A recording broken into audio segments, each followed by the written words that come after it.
Jamie and Dan, this is Chuck. Can you hear me? Yeah. Yes, we can. Do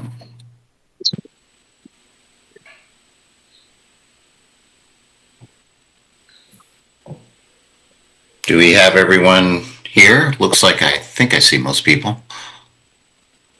Dave Dyer's here. Hey, Dave.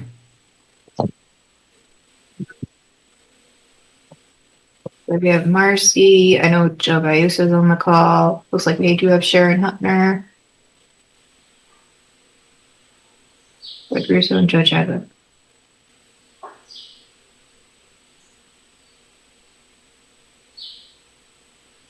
Okay. Recording in progress. Okay, we may as well get started. It looks like everyone is here.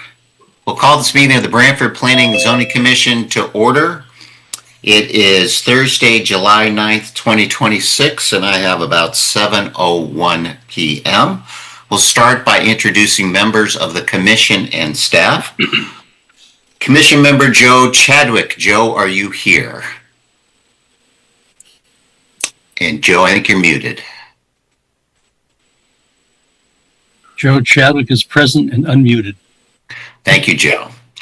Fred Russo. Commission member Fred, are you here? Fred is here. Thanks, Fred. Joe Bayuso. Joe, are you here? Joe Bayuso present. Marcy Pelusi. Marcy, are you here? Marcy's here. Sharon Huttner. Sharon, you're here? Sharon is here. And Dave Dyer. Dave, you're here? Dave Dyer's here. And I'm Chuck Anders, Chair. Our staff this evening is our Acting Director of Planning, Jamie Frederick. Jamie, you're here? Here. Our Assistant Planner, Dan Robinson. Dan, are you here? I'm here. Our Town Attorney, Bill Anaskovich. Bill, you're here? I'm here. And our Clerk Recording Secretary is Michelle Martin. She's also lurking in the background, making sure the recording in the notes are being taken. So with that, I'm going to ask our Secretary, Fred Russo, to read the notice of public hearing. Okay. Legal notice, special meeting, Town of Branford. The Planning and Zoning Commission of the Town of Branford, Connecticut hereby gives notice of public hearings to be held on Thursday, July 9, 2026 at 7 p.m. by remote technology. Consider the applications listed below. Information regarding how to participate in the public hearings will be provided on the Commission's meetings agenda that will be posted on the town's website at least 24 hours prior to this meeting. Application ZAMD 26-1, zoning regulation amendments to comply with Public Act 25-1, middle housing and parking. Planning and Zoning Commission is the applicant. Application PZ-26-22, special exception for automotive repair, section 4.8.1.5, located at 16 East Industrial Road for an automotive repair facility. Jordan Gioia, applicant, 16 East Industrial Road, LLC owner. Application PZ-26-31, special exception for an accessory apartment located at 42 Orchard Road, Tyler Hodson, applicant and owner. At said hearings, all persons will have the right to be heard. Copies are on file in the Planning and Zoning Commission office at the Planning and Zoning Department at 1019 Main Street, Branford, Connecticut, 06405. Written communications may be sent to the above address or to Planning and Zoning at branford-ct.gov. Branford Planning and Zoning Commission, C. Andres, chairperson. Thank you, Fred. We'll follow our normal format for public hearings, which is that the applicant go first, make its presentation, explain the application. After the applicant is through, we turn it over to the commission staff, typically hear a summary of a staff report, open it up for questions and comments from commission members and staff. After that, we have the public portion, and I'm going to ask our Dan, our assistant planner, to just kind of go through the what you got to press and the process for participating in the public portion, and ask that you state your name and address for the public, make your comments. After the public portion, we allow the applicant to respond to any of the public comments. We may or may not close the hearing depending on how it goes. And with that, I'll ask Dan to review the process for the participation by applicants and the public when it's your time to do so. Absolutely, Chair. Thank you. If the computer that you're using has a microphone for two-way communication, when the public hearing is active, please press the raise hand button in the participant window. If you can't find it, I would click on the heart react button. Sometimes the raise hand button is hidden under there. When your hand is raised and we call on you, please state your name and address for the record, of course. If you would prefer to use the chat function during the public hearing, the same applies. Please state your name and address for the record. And then when that public hearing is closed, please refrain from typing in the chat. That being said, if you are just here at this meeting to listen in and not participate, provide testimony, you are free to use a pseudonym for your Zoom name. And if you do not have access to a computer, feel free to call into this meeting at 1-646-558-8656. And that is all. And then we'll start with our first item, which is Heather Rumor, applicant, 1064 Main Street, LLC, JFA management owner, 1064 Main Street. This is a special exception for a change of use to limited retails. Applicant ready to proceed. I am Heather Rumor's business partner, Sean Flynn. Do you guys just want a description of what we're looking to do in the space differently? Yes. Yeah, just click some of your application. So we own Dovetail Custom Kitchens at 1036 Main Street, which is about 3 doors down from 1048, which is where we're applying for the zoning change or use type change.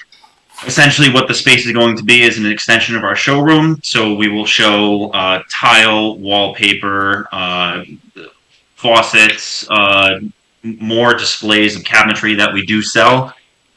So really, it's just we've grown and we had the opportunity to take over the space, and now it's going to be an extension of our showroom. Check in, sure. Thank you, Mr. Flynn. No problem. Dan, I think you did the staff report on this one. You want to review that with us? Yes, I'll go ahead and present that now. Okay, can everyone see my screen? Yes. Okay, great. So we're at 1032-64 Main Street, which is a range of addresses, but it's all under one building on Main Street, though they are separate commercial units. As Mr. Flynn mentioned, the Dovetail Custom Kitchens is located at 1036, 3 units to the left. The current use within that unit is limited retail, and they got a special exception, the same procedure as they're going through now, to get that limited retail use back in 2023. However, the unit that they're expanding into, 1048 Main Street, limited retail has never existed in that unit in the past. Therefore, the special exception to establish that use is required here. And also a sign permit is part of this special exception application as well. I should note that this property is within the Town Center Village District. They did have to go before the Town Center Revitalization Review Board, and they had a positive recommendation from them. What we're looking at here is the site plan. Outlined in yellow is the building, 1032-64, and then in red here is the unit they're looking to move into, 1048. Here is an image from Google Street View. As you can see, there's no business in there right now. This was from last year, last summer. They're looking to move into the one that says coffee shop above it right now. This is the signage that they proposed. The green background with the yellow lettering fits in with all the signs that are around it on that building and along that stretch on Main Street.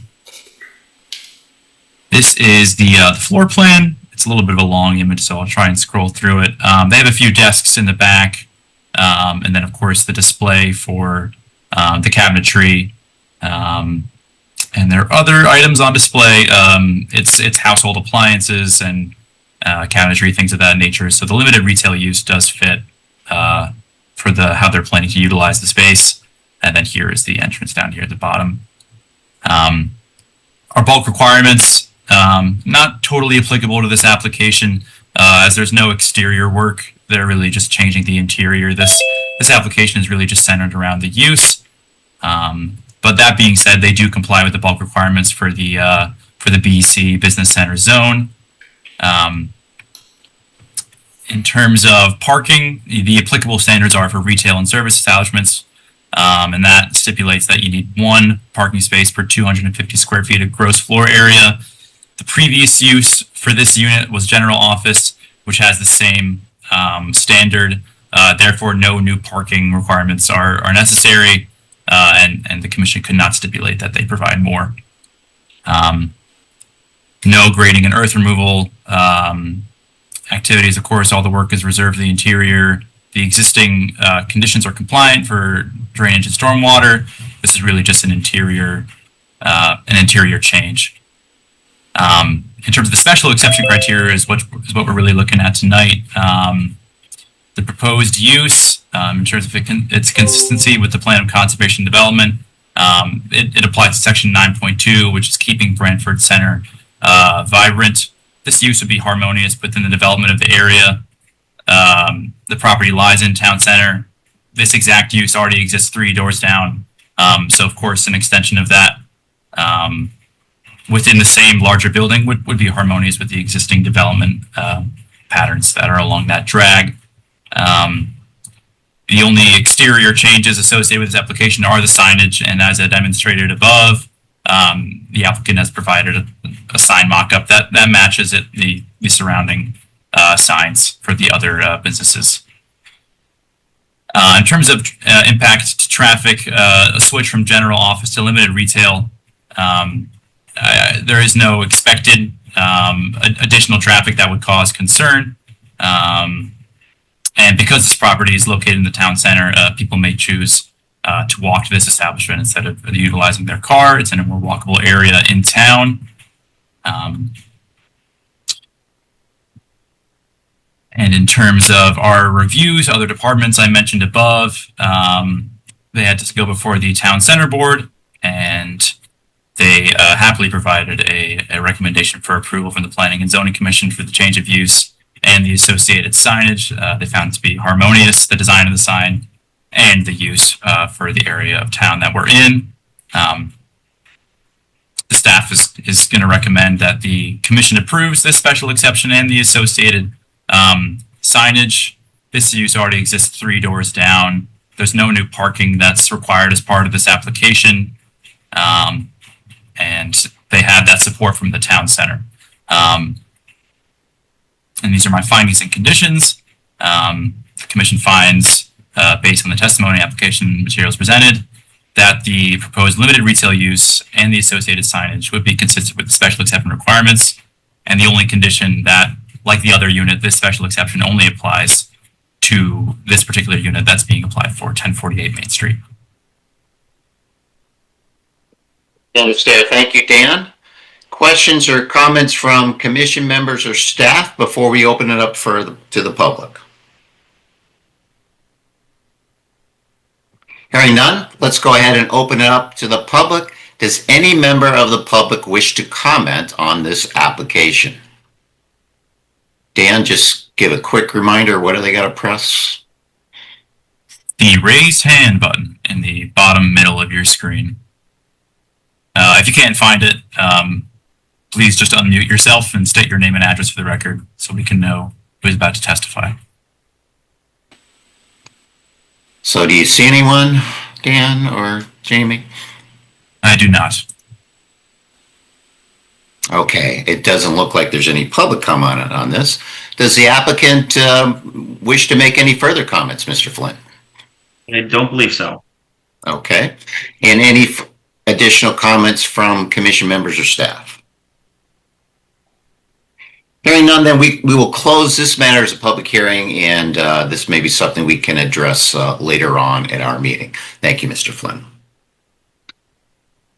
That brings us then to item number 2 of our public hearings, which is Wayne Cook trustee of the FC Cook Trust, applicant owner 596 East Main Street, Wayne Cook and Catherine Marie Cook, applicants owners of 612 East Main Street, NFW Associates, applicants and owners of 616 East Main Street.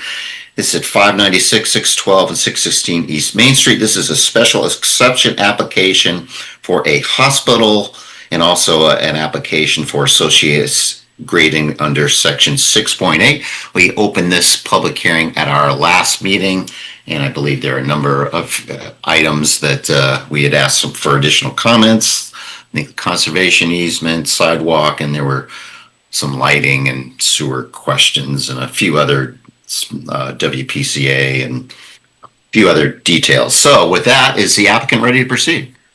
We are, Mr. Chairman. My name is John Nuff, 42 Cherry Street, Milford, Connecticut, on behalf of Encompass Health Connecticut Real Estate LLC, which is the contract purchaser of the property. Just as a quick reminder, it consists of 20.63 acres. It's located in IG2 zone. This is a application for an inpatient rehabilitation hospital treating those recovered from serious injury or illness, including stroke, traumatic brain injury, and spinal cord and orthopedic injuries. We initially proposed 50 beds in phase 1 and additional 30 beds in phase 2. Quick reminder, our wetland application was unanimously approved, and it also included a condition of providing a conservation easement to the satisfaction of your staff, Jamie, as well as the town attorney. We're proposing a total of 8% building coverage where 30% is permitted and 22% impervious coverage where 60% is permitted. With me this evening is Eric Lindquist from Ty & Bond, our professional engineer, our architect, who we also heard from last time, Eddie Alonso from Gretchen Smith, and Tom Wasmer is our traffic engineer filling in for Craig Giannis. I don't think we need to get to traffic, but he's here if there's any questions that arise. So let me give you a recap of what we've done since last time.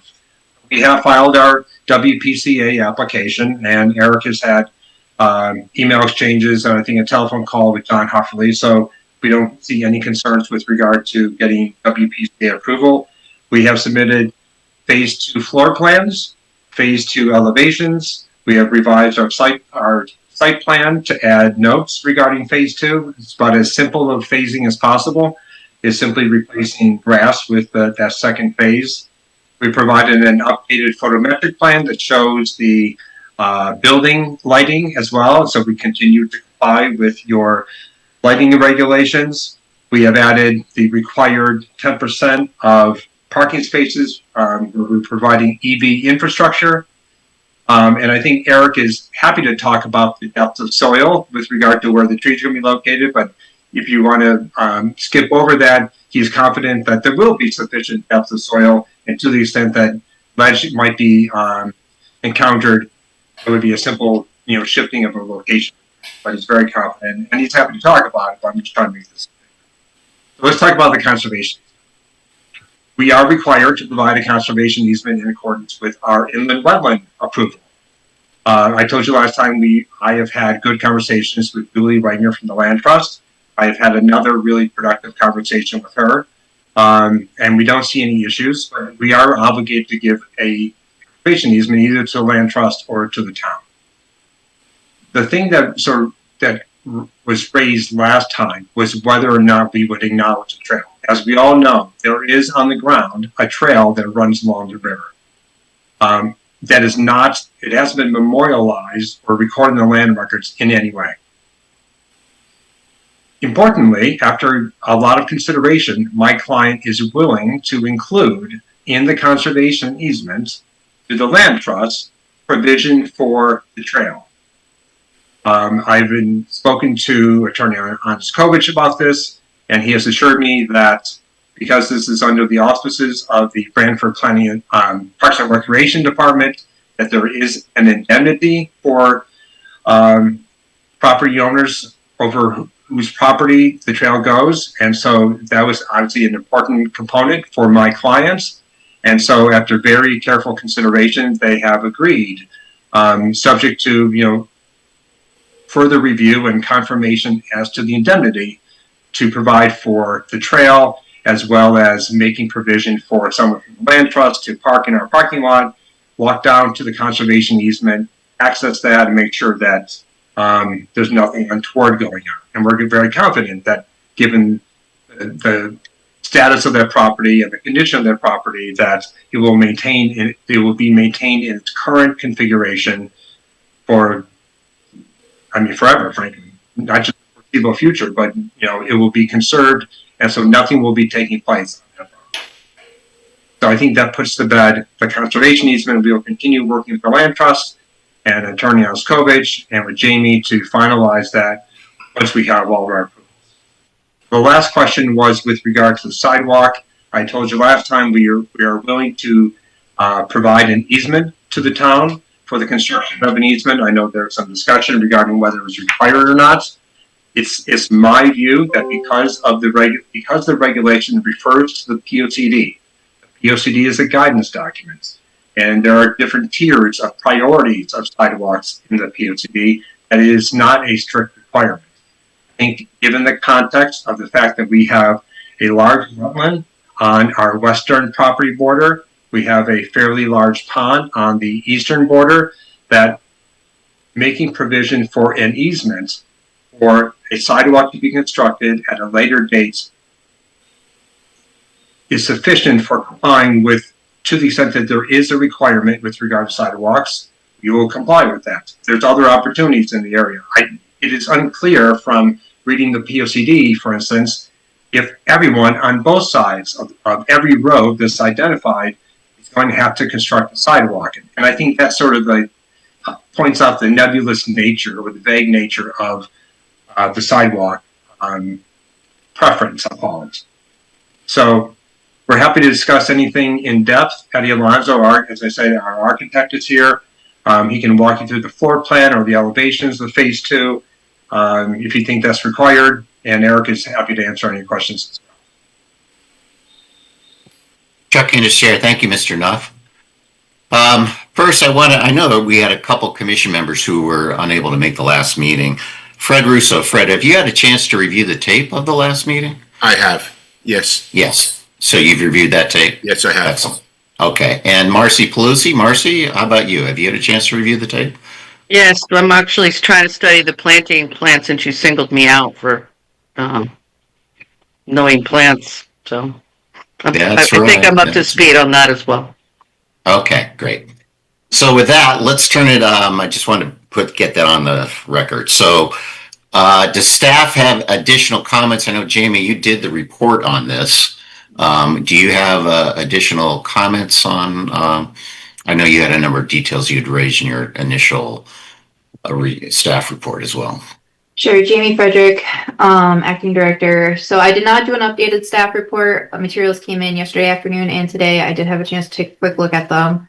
I will note the one other, I was taking notes on the things from the last meeting. The one main thing I noted wasn't touched on is East Shore District Health Department, which makes sense since I followed up with the East Shore District Health Department just to make sure they didn't have any pertinent comments relative to the regulation requirement for a report from them.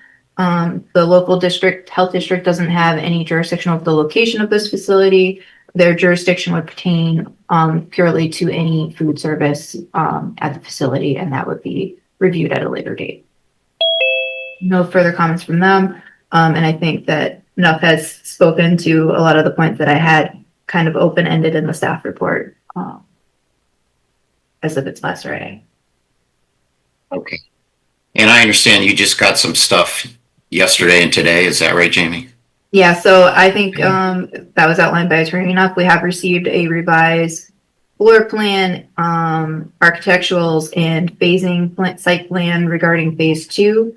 I will note, and I didn't have a chance to let the applicant note this, but I did notice that the EV infrastructure is noted to be installed in the phase 2 area, where as it should probably be located in phase 1. That's probably something that could be handled by a condition if the commission was comfortable with that. We did receive a revised lighting plan. And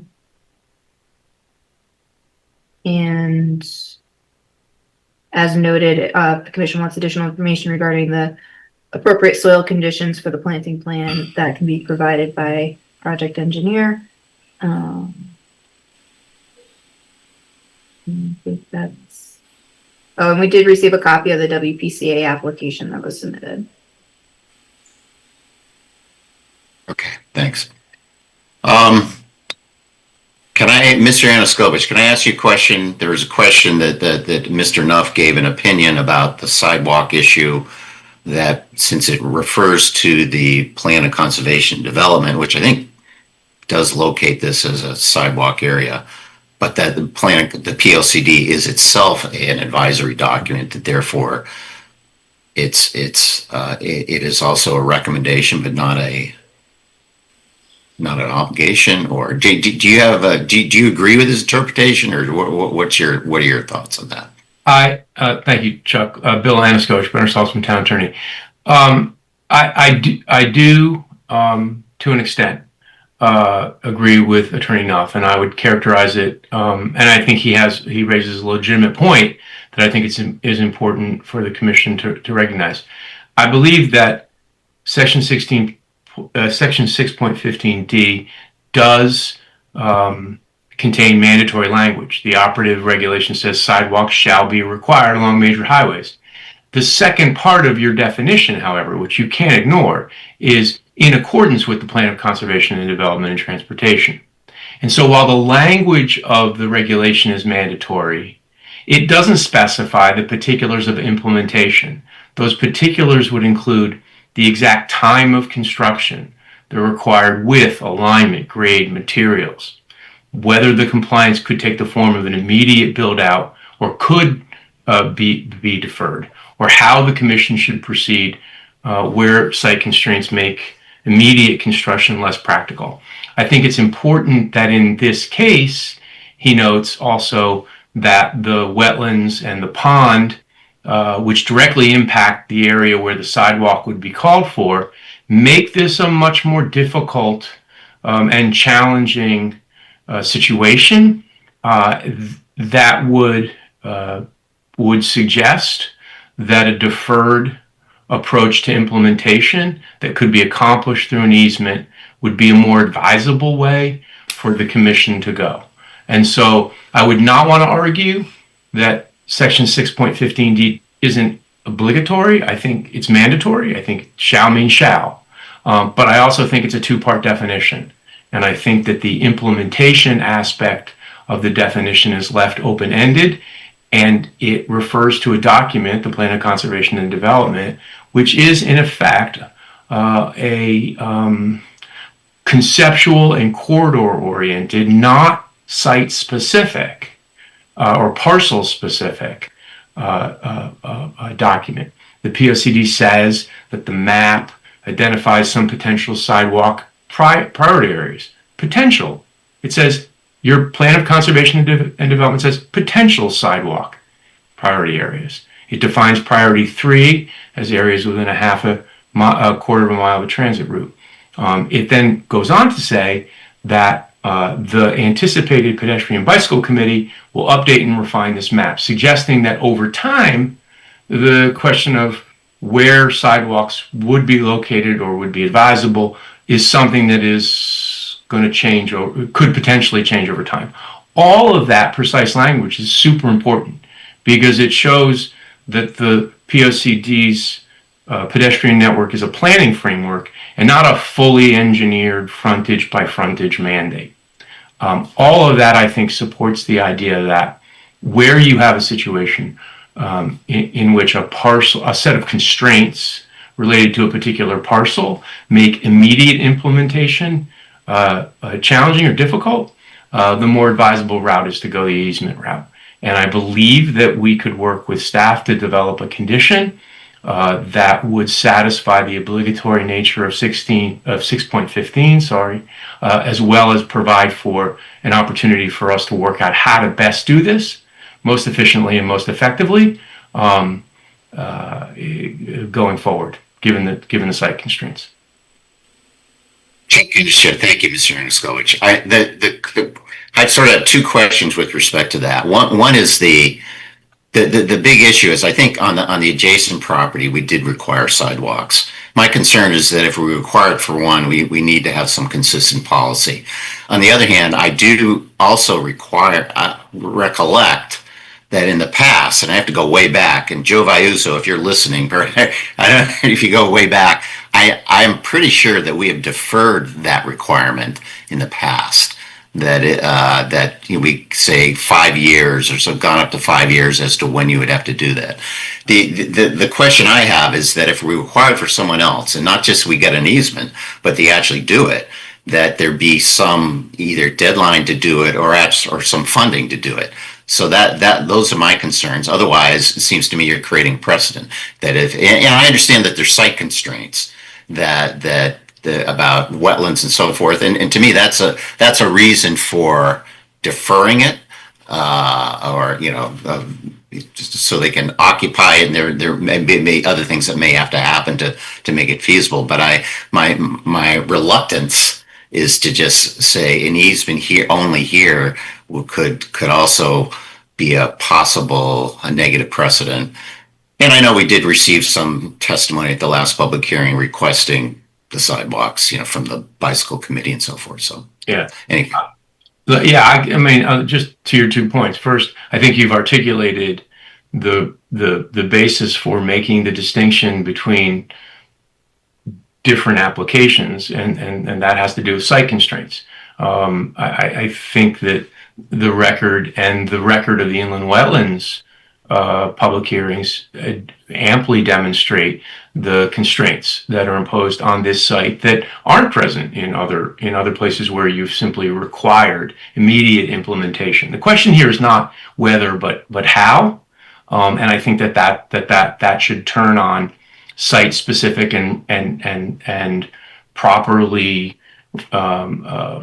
documented constraints, and I think that those exist here and would support a deferred implementation. Secondly, I 100% agree that we should not characterize or draft an easement condition in a way that undermines the mandatory nature of the language. Again, this is an implementation question, not a question of whether or not we are obligated to impose a sidewalk requirement. But I do think that there is enough evidence on the record, in my opinion, to defend a deferred approach that we could accomplish through an easement with triggers, as you've articulated, Chairman Andres, that we could work out.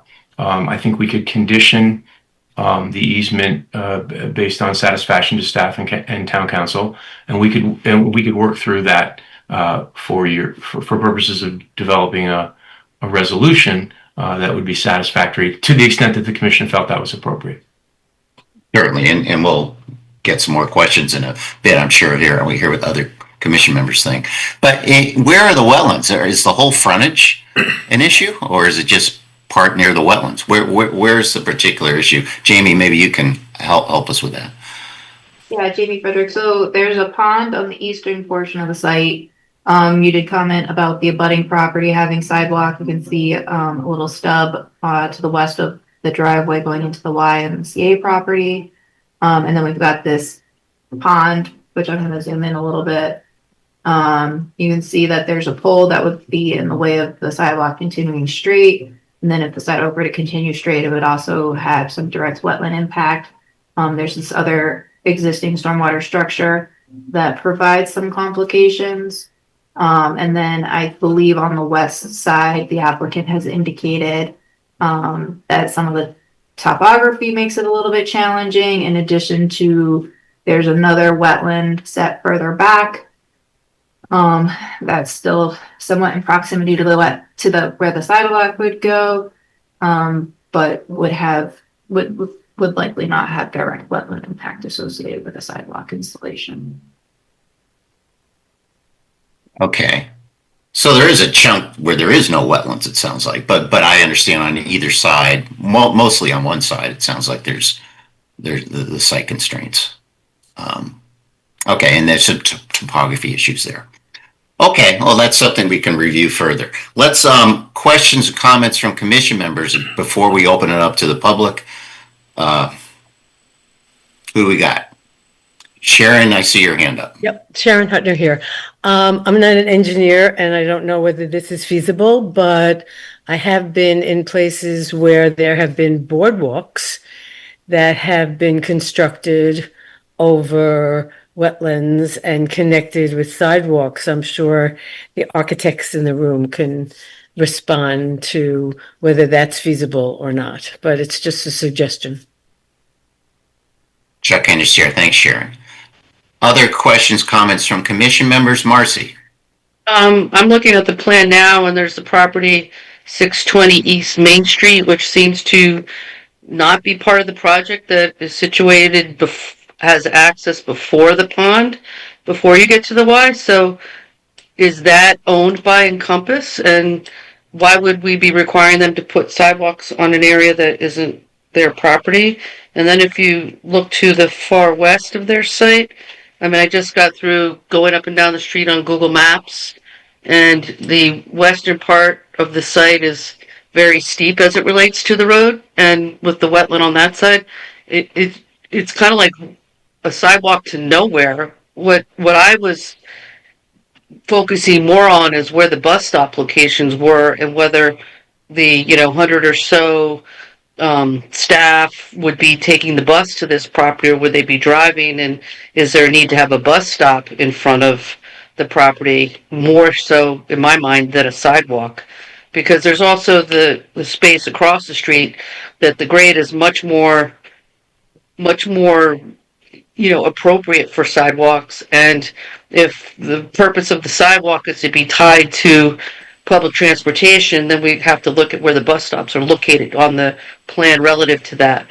So, I don't know what the distance is between stops, but to me, the only reason people would be walking on the sidewalk would be to get from the property to a bus stop. So couldn't we just alleviate that by putting in some kind of small bus, stop as an additional stop? It doesn't take long. The bus sees if there's somebody there or not, and they either keep going or they don't, So that was one question. And then the other question I have is, I noticed that there was the permeable pavers, and I don't know where those are located on the plan. And then the interior design on the south side, I wasn't sure what that was depicting, whether that was some sort of, paved area with some kind of cover or raised area, or whether that was mechanical equipment in the courtyard of the building. And then lastly, I love that you created a use for I know what kind of pond it was. I won't, I know the history on that. You're definitely creating an environmental use where there was none. I just, and I did look at the planting plan, and I do understand the storm drainage.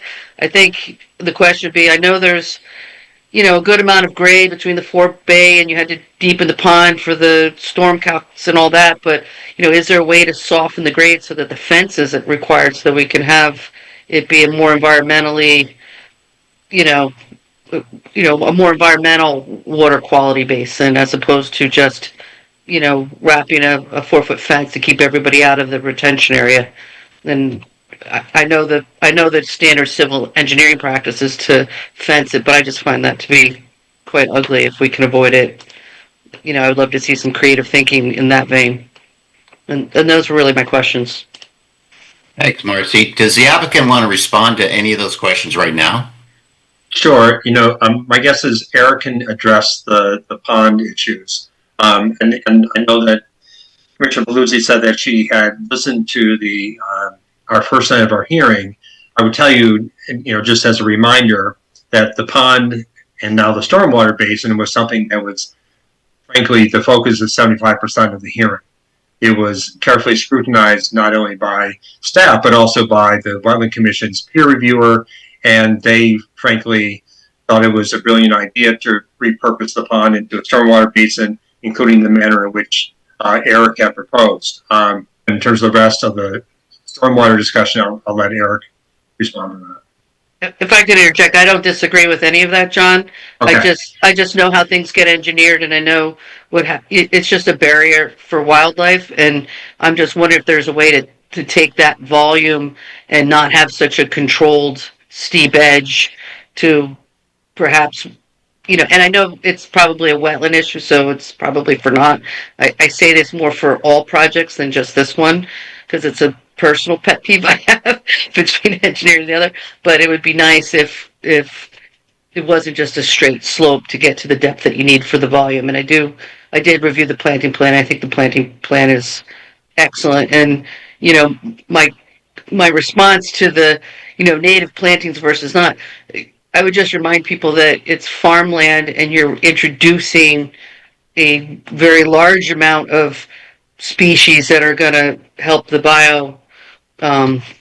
biodiversity of the site where it was once cleared space. And so, I just wanted to kind of add some perspective on what the project was giving back environmentally. So Eric Lindquist, for the record, Eric Lindquist, Senior Project Manager and Senior Associate at Time Bond, licensed engineer in the state of Connecticut. So to answer the question on the fence is there primarily for safety. It is obviously people can just run into the fence. There's all sorts of issues with it. So it's there for liability concerns and everything else. To address your concern about the wildlife, that was actually a comment that was raised during the wetland hearing. And one of the things we volunteered to do is raise the bottom of the fence up so it's not right to the grass. So I believe there's a 12-inch clear under it. I can find the detail. But that allows like a lot of the smaller animals to get in there. A deer can easily hop over a 4 or 6 foot fence, whatever it is. So wildlife will have access to the pond. Birds obviously will. So that was thought about and contemplated. So that was addressed as part of it. The question about the court. Go ahead. I'm sorry. Is that good to know? I didn't realize that. Okay. So in terms of the courtyard, I just want to bring up the landscape plan, make sure I'm understanding the question. Was your concern what this space is right here in the center here? I'm on I just didn't know what that space was. I was just trying to read the plan. I could tell that the north space was like a walkway with benches, and I assumed the left part, I just didn't know what that right portion of that was. So this area here, if you look at the project in Danbury, it's a similar type thing. It's the same scenario. Essentially what that is it's a therapy courtyard. It's like a ramp. It's for physical therapy. So there's steps and ramps and things like that to help them and get them out there and exercise, and it's outdoors because that's better for therapy and all sorts of stuff. So it's used in the therapy being done at the building. Oh, good to know. Thank you. Yep. Any thoughts on the bus stops? The bus stop. Go ahead, Eric. I was going to say there is a bus stop right across from the YMCA. It's on the other side of the road. So I don't know if they'd be willing to accept another stop couple hundred feet down. So that's the problem. But you're right. The sidewalk would be better on the side of the bus stop and, to get access to site, but I'll let John continue on that. Sorry. No, thanks, Eric. I'm just going to say what Eric just told you, that there is a bus stop on the opposite side of the road. But then I think you also mentioned whether our employees would be taking the bus. So what we described in the context of our traffic discussion, that you have 2 shifts. One is from 7 a.m. to 7 p.m. The other is from just the opposite 7 a.m. to 7 a.m. The majority of the shift, of course, is they're coming at 7 a.m. That means they're getting there at 6:45. My suspicion is, and I certainly can't attest to this, but that if you're working a 12-hour day, adding a bus trip on either side of that is probably unlikely. So, we anticipate that the vast majority of employees are going to be arriving via their own vehicles. But, by the way, before we forget, Jamie had mentioned about the EV spaces being part of phase 2. Actually, the parking lots, the entire parking lot will be constructed as part of phase 1. The only construction that will take place as part of phase 2 is the actual building where we're adding those 30 beds. EV spaces and the infrastructure will be there from the very beginning, and they're located there because that's where our transformer. So you would have no problem saying that it's part of phase 1, the EV component? 100%. Yes, absolutely. Okay, right. Okay. Great. Where's the permeable parking located? Or permeable, is one of the details you had for, you were adding structure to the, can't find the words, to the ground with the permeable plastic. You let the grass grow through and it provides... I'm sorry. I was wondering what you were talking about when you were mentioning that. So I could share my screen for that as well. 1 second. Yeah, it's on That's detail. reinforced turf. Exactly. Yes, so thank you. That is for access to the pond. So Okay, this so that's the path over through vehicular here. access. Gotcha. It's vehicular access for maintenance vehicles to get down there, so you're not just driving across grass and ripping it up. Gotcha. And, oh, sorry, Jamie Frederick, I was just gonna say, relative to that plan, it looked like you were just showing the phased plan. So you were just commenting that the only portion that would be phased was the building, because I was a little bit Correct. confused by the extent of the bubbling around Yeah, it, which I see I- also includes the comments, so, Right. okay. All the revisions were clouded, but the phase 2 portion is just the hatched area of the building, and that's it. And that's just going to be, I mentioned that's going to be grass when it's not building, and once the building comes, it's no longer grass. And the Okay. 17 spaces just so happen to fit perfectly here. It's right near the transformer. It's easier to supply electricity there, so we felt that's probably the best place for them.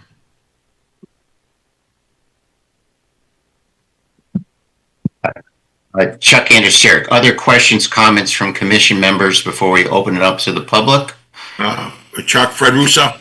Fred? Yeah, I'd like to, not to get in too deep, but I agree with what Marcy said and also what Attorney Scovich said.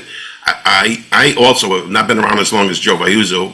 I think you two guys are the oldest on the commission, but I do recall several applicants that came before us where the sidewalks, there was an easement for the sidewalks for one reason or another, but it wasn't hard and fast that they had to be done or not had to be done. I think what Attorney Scovich said is true. I said, we have rules, regulations, and whatever, and sometimes they don't necessarily fit the topography of the property, and I think that's our job, is to refine the regulations. I'm not saying break them, but there are ways to navigate them, I guess is a good way to say it, and navigate those regulations so that the project goes on and without just turning our back on what we want done. So I agree with both with Bill Scovich and Marcy on their view and their opinions on this project in general. Yeah, thank you. Sure. Thank you, Fred. Other questions, comments before we open it up to the public? Hearing none, then let's see. Are there any members of the public that wish to comment on this further? Any members of the public? I have Judith Miller. Go ahead. Yes, first of all, I would like to express my gratitude for the inclusion of the Branford Trail right-of-way with the conservation easement. That was made an official state greenway in 2023, and it's a real gem. It's wonderful that we're going to be able to make that legal. I wanted to comment on the sidewalk. I had understood that there was a bus stop at the Chowder Pot corner. I guess I'm wrong. There is. But my concern is that people who use bus stops and who need to walk are underserved. I like the idea that we have the sidewalk at the Y. If we could have one that included being in front of this hospital, and then if something is done with the Chowder Pot and we could have a sidewalk there, you'd have a place where people could walk safely to work, staff members could walk safely to work, visitors could walk safely to visit patients in the hospital. So I'm just a strong advocate for including the sidewalk. My concern is that if it's just something that can be put off till the future, it'll never happen. Judith, could we have your Oh, address I'm for the sorry. record, please? 1 Indian Neck Avenue. I'm sorry. Thank you. No problem. Are there other members of the public that wish to comment?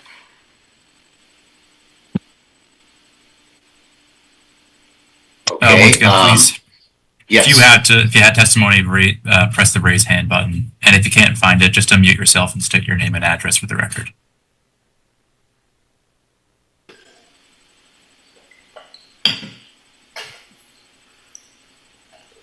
Thank you. I don't see anyone else. I think the applicant's engineer mentioned that there's a bus stop across the street from the Y, and taking Marcy's cue, I did look at Google Maps and, Street View, and you can see that there is a bus stop. It shows the location. It's across from the Y, and it's sort of past the driveway further down. So I think anyone that gets off that bus is going to cross the street, and there is a sidewalk right there. And they would, if they were going to this facility, they would walk on the sidewalk that is already there on the Y that goes to the edge of the property. And then you get to the wetlands and the pond, which is a problem. I get that.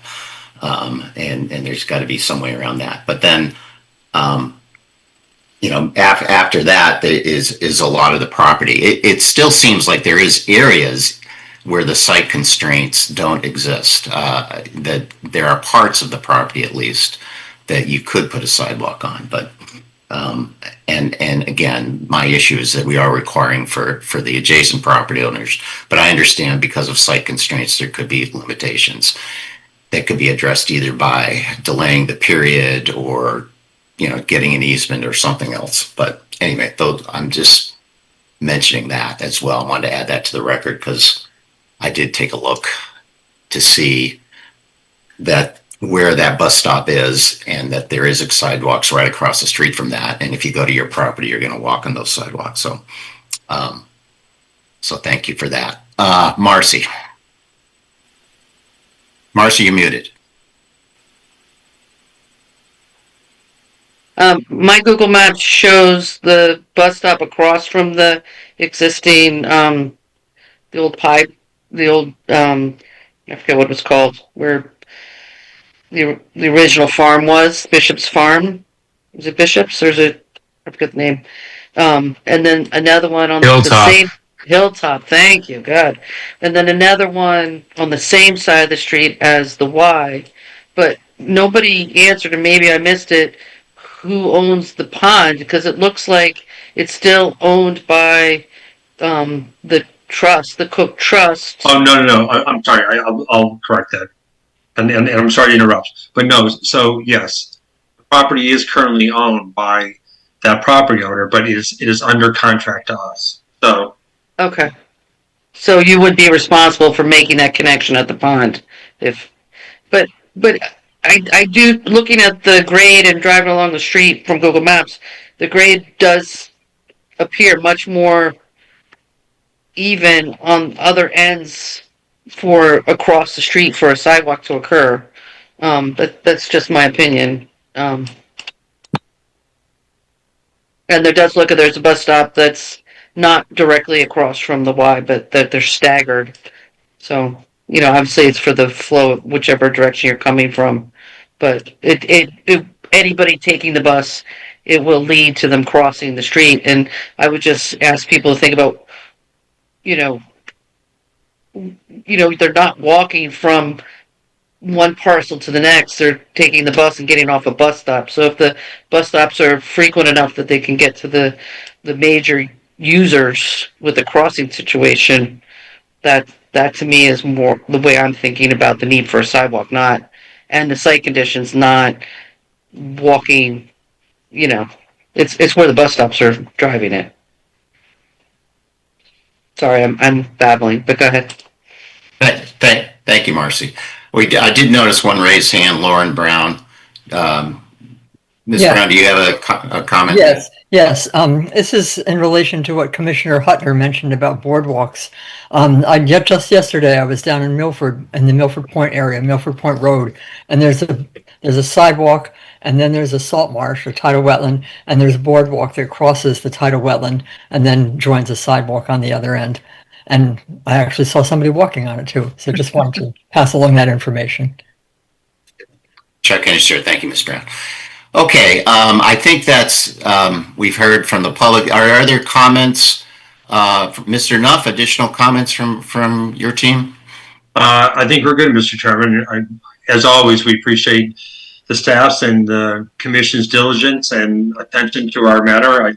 As I said at the very beginning, and I still believe this, I haven't heard anyone tell me I'm wrong, it is impossible to come up with a better use in this zone than what we propose, with zero downside whatsoever. And we will pledge to work with your staff and with your town attorney and resolve the sidewalk issue.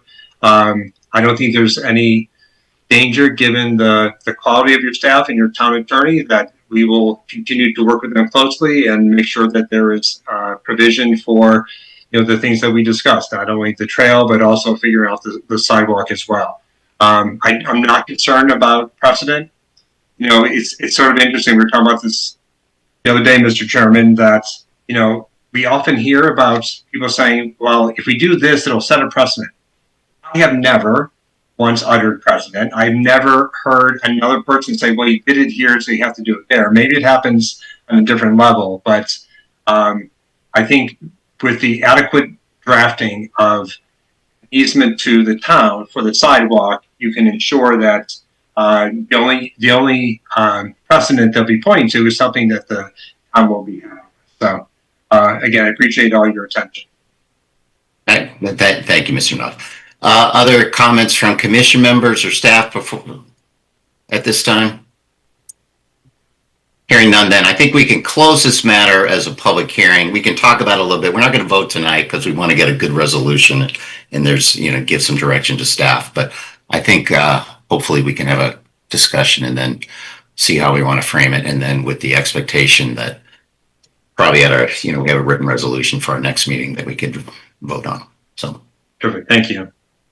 Thank you, Mr. Duff. Okay, so that brings us then to item number 3, which is SZ&I LLC, applicant and owner, 16 Business Park Drive. This is a special exception for a retail store in section 4.8A. And I understand this application has been withdrawn.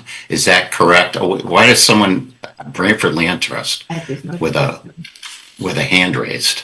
What is that? Well, just a point of clarification. Will you be the Encompass application? Will you be discussing it further tonight, or are you finished? Yes, we may talk about it further. We're not going to vote on it, but we'll talk about some of the details a little bit more. And that will be after all the other public hearings?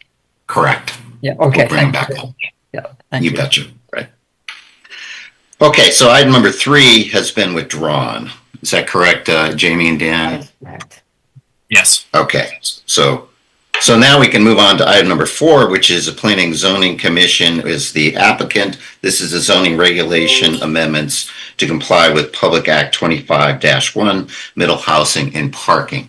And Jamie, are you going to review that with us? Yeah, Jamie Frederick. So I did do a last minute presentation that I can share with the commission. I will also note that there were some modifications that staff made in response to just kind of further consideration of what the statutes were, and also in response to some internal comments we received from other departments. We did send out notification to the COG. We got a pretty generic letter back, basically saying that they didn't take any issue with the proposed regulation amendments. And we did send it to DEEP. We did not receive comments from DEEP.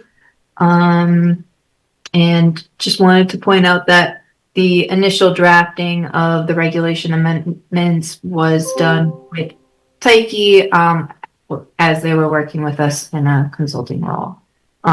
So I'll jump into the presentation and we'll go through.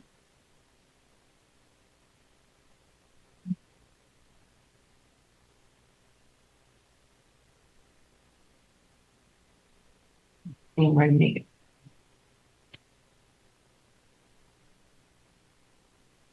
right. So the main things that are being proposed to modify are relative to what the statute's called middle housing and parking requirements. The middle housing pertains to the business districts. So since we would be looking at increasing residential use in business districts, I did think it was pertinent to take a quick look at the impervious surface area definition and include patios and paved walkways, since those are things that we largely see associated with residential uses, and help codify that those impervious surface areas are in fact impervious. That's the first change. The second group of changes is to housing related terms. All of the definitions on the left hand side. The public hearing is closed. They're going to be. I think somebody's not muted. Yes. Branford Land Trust, please mute yourself. Thank you. So all of the comments on the left hand side were existing and remain unchanged.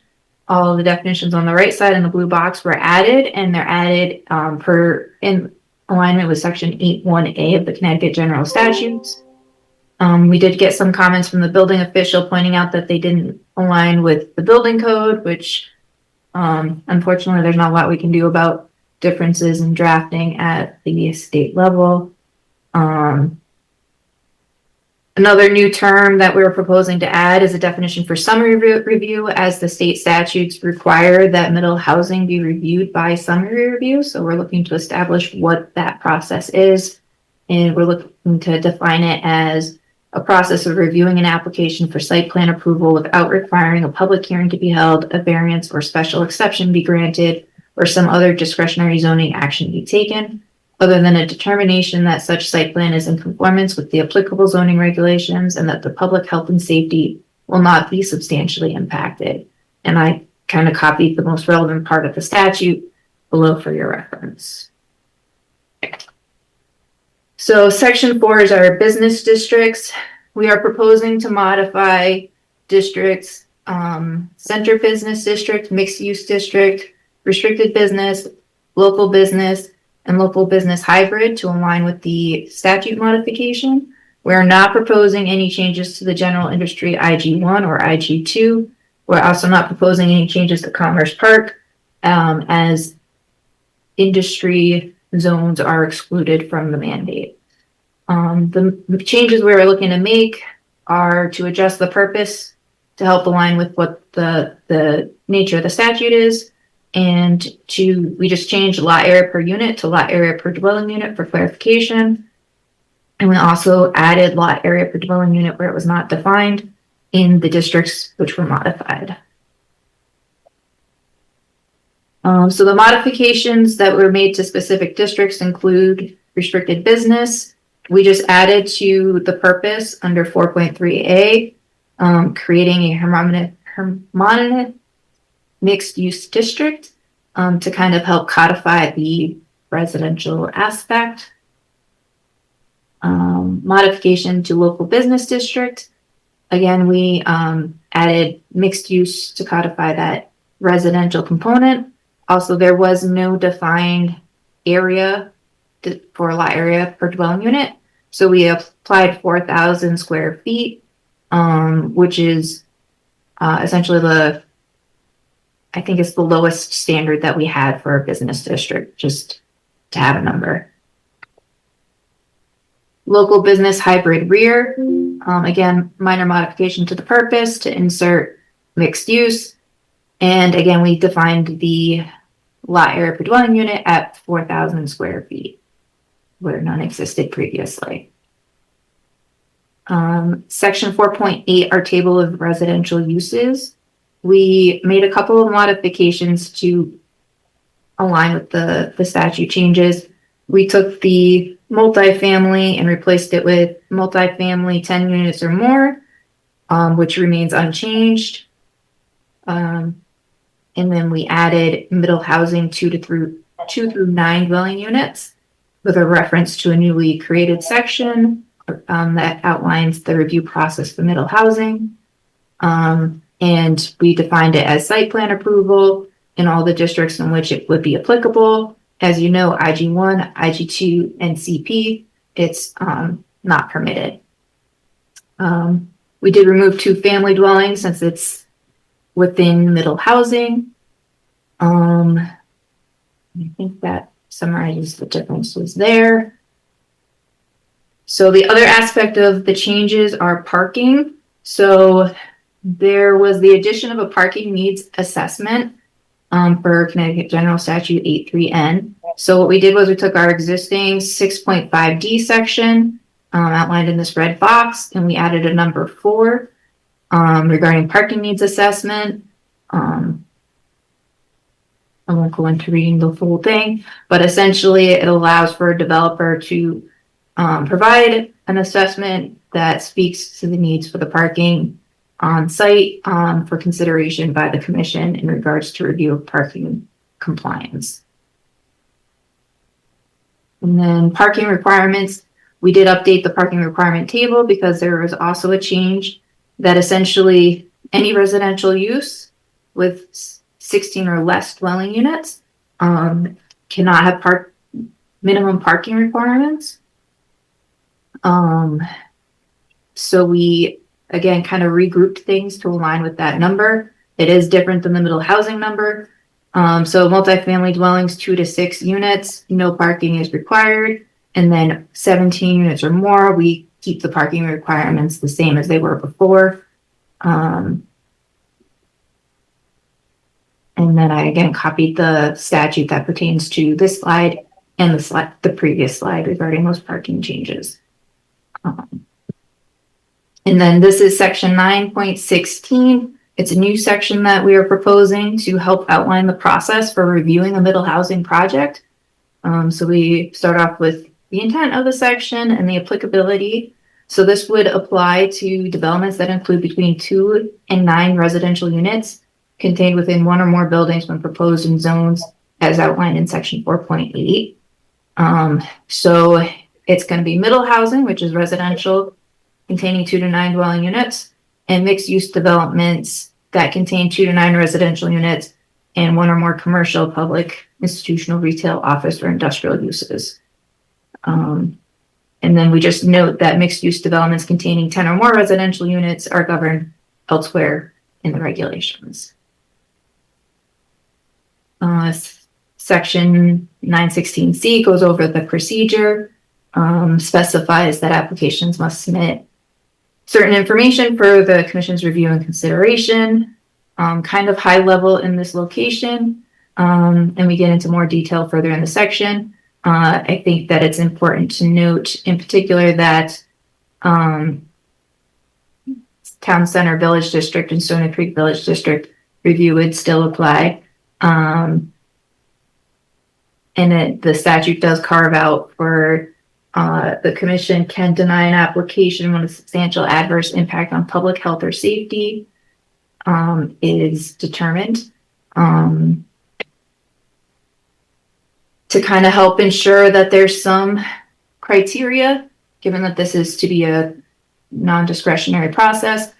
We've outlined some design criteria, including the building materials, and I'm just going to kind of quickly flip through these.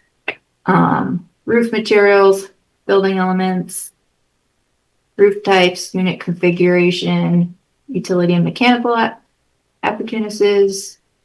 And then we also get into some specific site layout and design.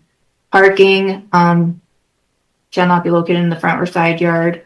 Non-residential uses are subject to parking requirements. So if it is mixed use, those commercial uses still need to provide the parking requirements as outlined in section 6.5. We are proposing a modification to how the front setback or from the front setback, so that essentially any new building would be situated on the site relative to the buildings on either side of it to kind of keep a uniform visual from the street. Landscape design. So the landscape regulations do apply, but we do also have some specific requirements that we outline in section 9.16 for specific to middle housing. I think the biggest difference here is I think there's slightly more plantings required along the frontage and between residential and commercial uses. And then also I think that the foundation plantings is more codified here than in the new revised landscape regulation. Lighting, again, we referenced to our typical lighting section 6.7. We did also include language that has commonly been added to permits as conditions of approval that specify that fixtures have to be full cutoff, not adjustable, that the color temperature needs to be considered and shall be equal to or less than 3,000 Kelvin.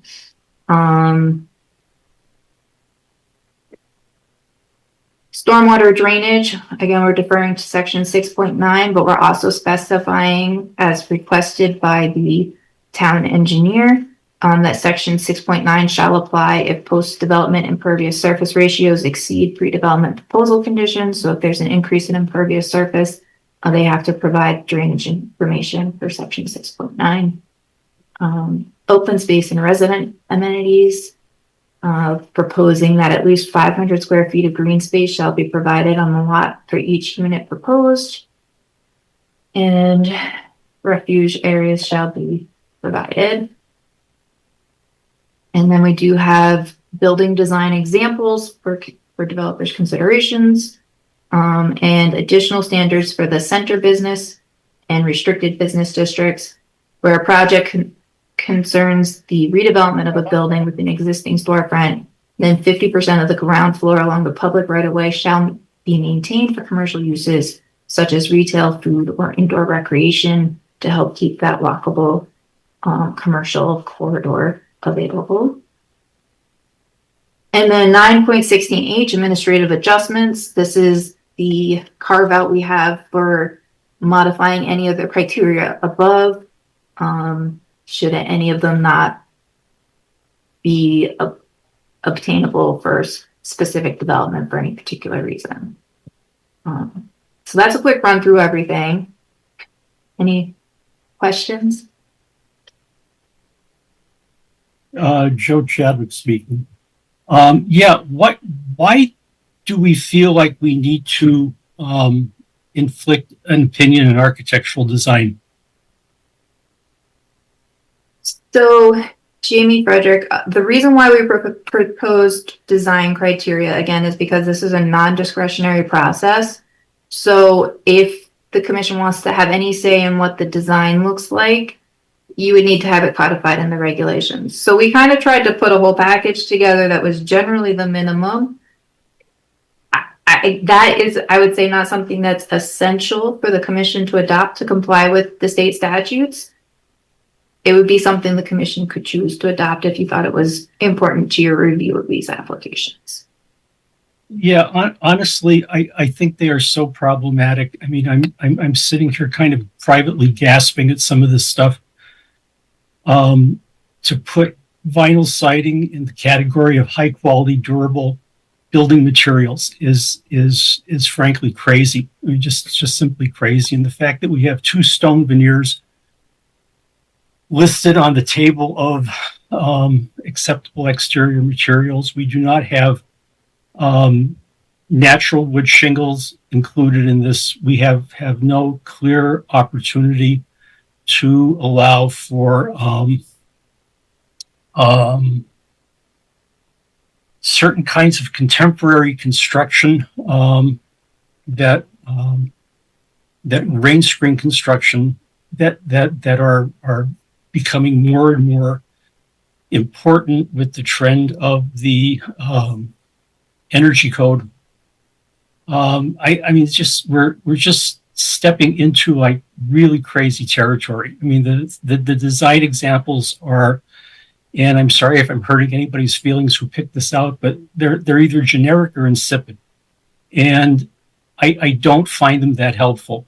It's our jurisdiction for the site plan layout to indicate certain relationships in a site plan, certain volumetric relationships, certain proportions and disposition of the building mass on the site. But saying how it looks is just way far beyond what I think we are qualified as a commission to do. I'm further a little bothered by foundation plantings on residential structures. I mean, you're just inviting vermin. You're inviting moisture conditions at a foundation that you really don't want to have. And by requiring that, you're diminishing the overall sustainability and it's the word I want. Serviceability is really the word I wanted of a foundation. Lighting totally within our jurisdiction because that describes how the outdoor environment is going to look. But yeah, I'm just so weirded out by giving design in an architectural direction in zoning that I just feel it does not serve to advance the quality of design. It does not challenge architects to do good architecture. I mean, granted, most of the people who are building this are building depreciable assets. And we're not dealing with architecture. We're just sort of, exterior decorated depreciable asset. But to that extent, even there's got to be somebody who's going to be trying to do something either code compliant, code challenging. That's one of the things that I haven't seen ever in anything that we've seen come before us is a what's it called? Sort of a challenge standard in terms of energy savings. Everything we tend to see is fairly routine, fairly pedestrian, fairly homogeneous. And rather than codify that homogeneity, I think we should just let the architectural community do what they're going to do, or do what they should be trying to do. I'm not sure I'm seeing anything here that's really informing me to what to do. Dan Robinson here. To kind of explain the motivation for why it was included in the first place, and to Jamie's point, this is not part of the minimum changes, but that, during a special exception application, which would have been the procedure before this law came into effect and people were trying to do multifamily developments, one of the special exception considerations was the design of the building and its how harmonious it was with the surrounding neighborhood.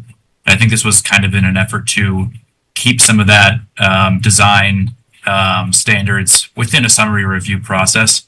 But again, to Jamie's point, that this is not part of the minimum changes that we need to comply with Public Act 25-1.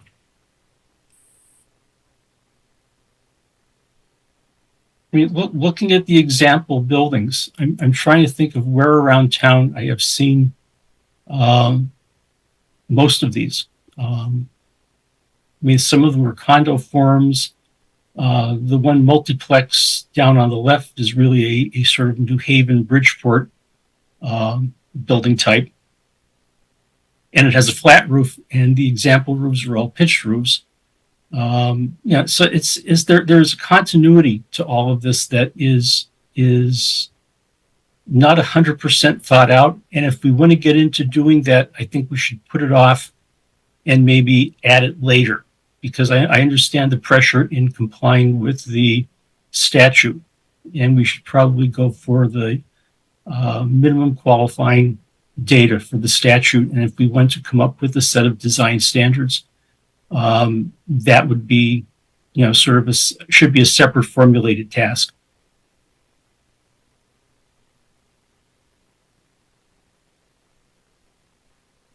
Thanks, Joe. Marcy? I'm going to echo a little bit of what Joe says, and I understand where you're coming from, but I think the word pedestrian is well put, and I think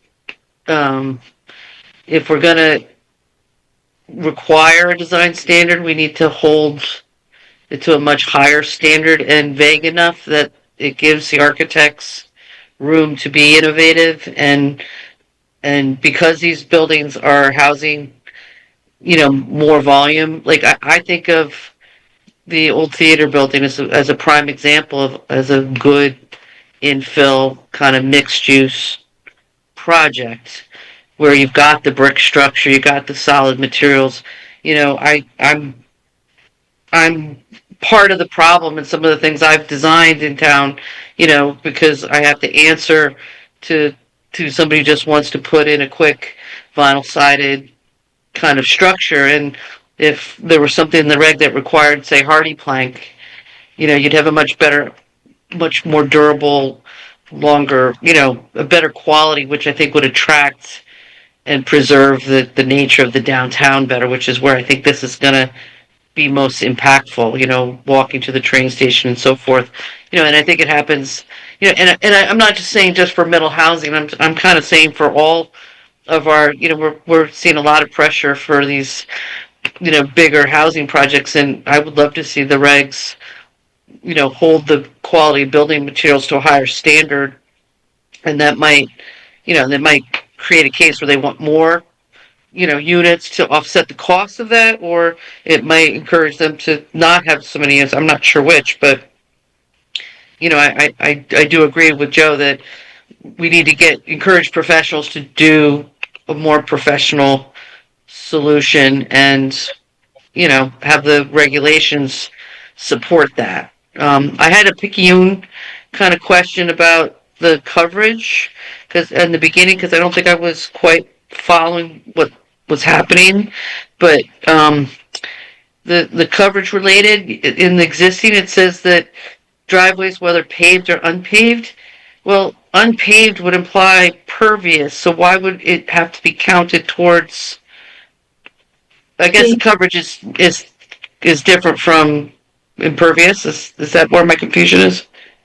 So Jamie Frederick, yeah, so that's part of the existing regulation. We did propose to remove the whether paved or unpaved, with one reason being the fact that unpaved could be pervious or at least to some level pervious. And the other reason being MS4 compliance. For MS4, we are supposed to encourage green infrastructure. And so if we treat paved and unpaved the same way, it doesn't really incentivize anything. And I think that revising it this way allows the commission to ask questions about the permeability of a feature and consider it based on the merits of that. And so the addition of patios and walkways is just because of the residential component to middle housing, or is it for all business districts? Because I just, I think about the IG zone when the coverage, square footage changed and how many parcels became non-conforming as a result of it. And I just don't know if we're creating a similar scenario with that here. It would apply to all, it would be a part of the general definition, and it would apply to all districts the way that it's written. So even the IG zones and the other? Correct. Yeah, I'm reluctant to include that as part of the coverage because I just think, and then the other thought I had was when you were talking about buffer setbacks of 15-foot buffers, and if we're, middle housing to me implies, more density solutions, and I don't think you can I don't know that every lot is going to allow for a just straight 15-foot wide buffer. Again, I'd like to see language that would encourage buffers to the greatest extent possible, where it's allowable within the setbacks, where the setbacks can be contained, but I'm not sure that the language for the buffer works here necessarily. Noted. You're referring to in the landscape design section? Yeah, it just gave me pause about how applicable that would be. And, I know you had the caveat where it doesn't work, and we had the historical context of, good context sensitive design as a catch-all or excellence in landscape design as a catch-all. But, I think, maybe language should just encourage buffers without being so, I know you need to codify things, but without being so specific. And I do think our landscape reg would cover a lot of this, and there's some things that aren't consistent, like you want more evergreens, but you're allowing a lower inch height, but it really depends on what the shrub is that you're selecting, what your starting height should be. And I would imagine that because this is more dense environments, that you're going to want to start with much smaller shrubs. So the 18 inches is good, but it doesn't directly correlate with the landscape reg. And I think, when we were doing the landscape reg, that's why we had the different sizes supported for different types of shrubs. And I'm hoping that could just carry over with this. Whether it needs to be 60%, not necessarily at the foundation, but 60%. Well, I don't know why it has to be evergreen necessarily. But like again, we're trying to dictate the design where I think if you have a professional doing it, they can adapt it to the site for what this is appropriate for the site, just like an architect would adapt the form of the house and the finishes on the house for what's appropriate for the use and flow of the project. That's all I have to say. In theory, you'd want to have some relationship between the buffer and the height of the house so that you would have continuity of sunlight reach and appropriate shading. But that's awfully hard to come up with, like right off the bat.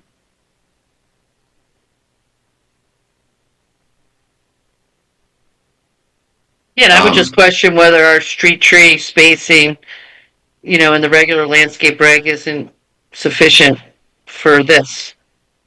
Why do we have to requalify it? Because we've put a lot of effort into the landscape, and there's a lot more specificity for natives and so forth. I mean,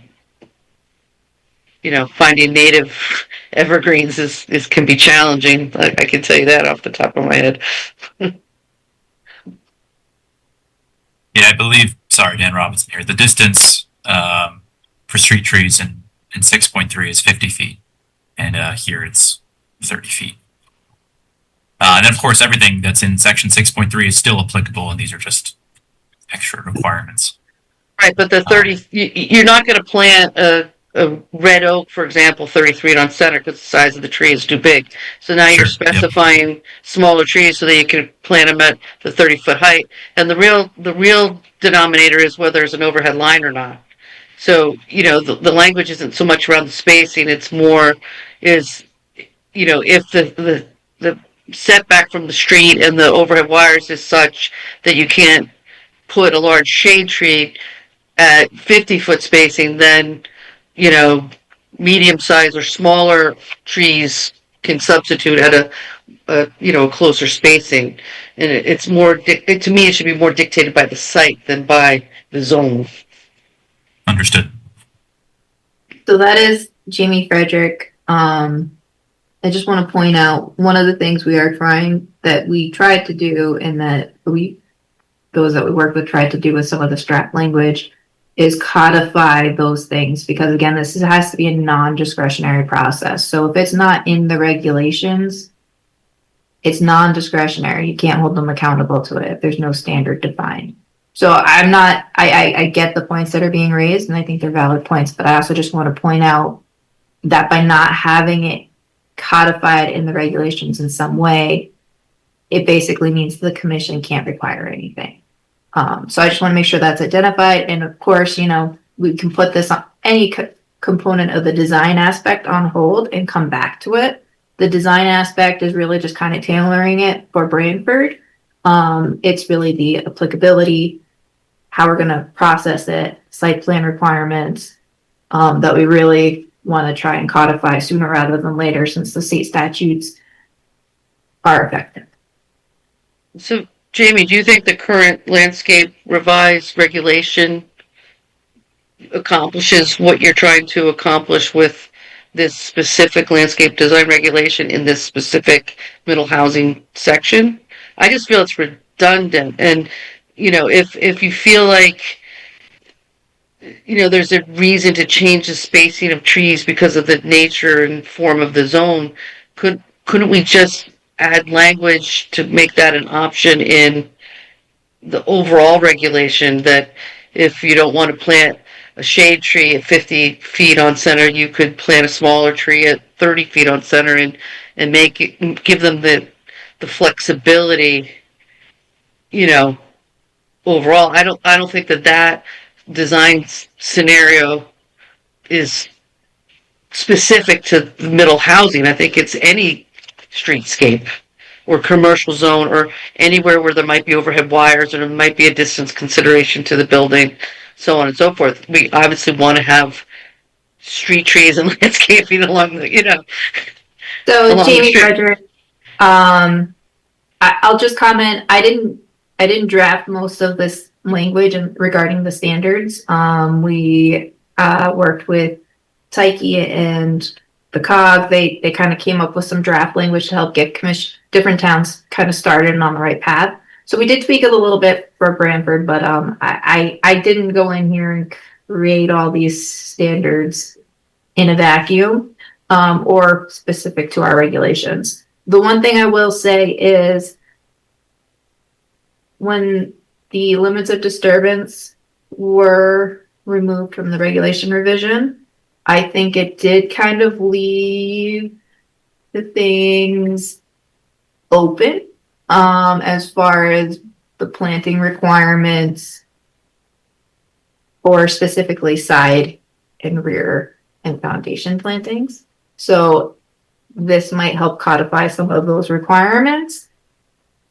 We could also, like you said, look to beef that up in the full landscape section that applies to everything and probably should in light of that modification to the regulation revisions that were proposed.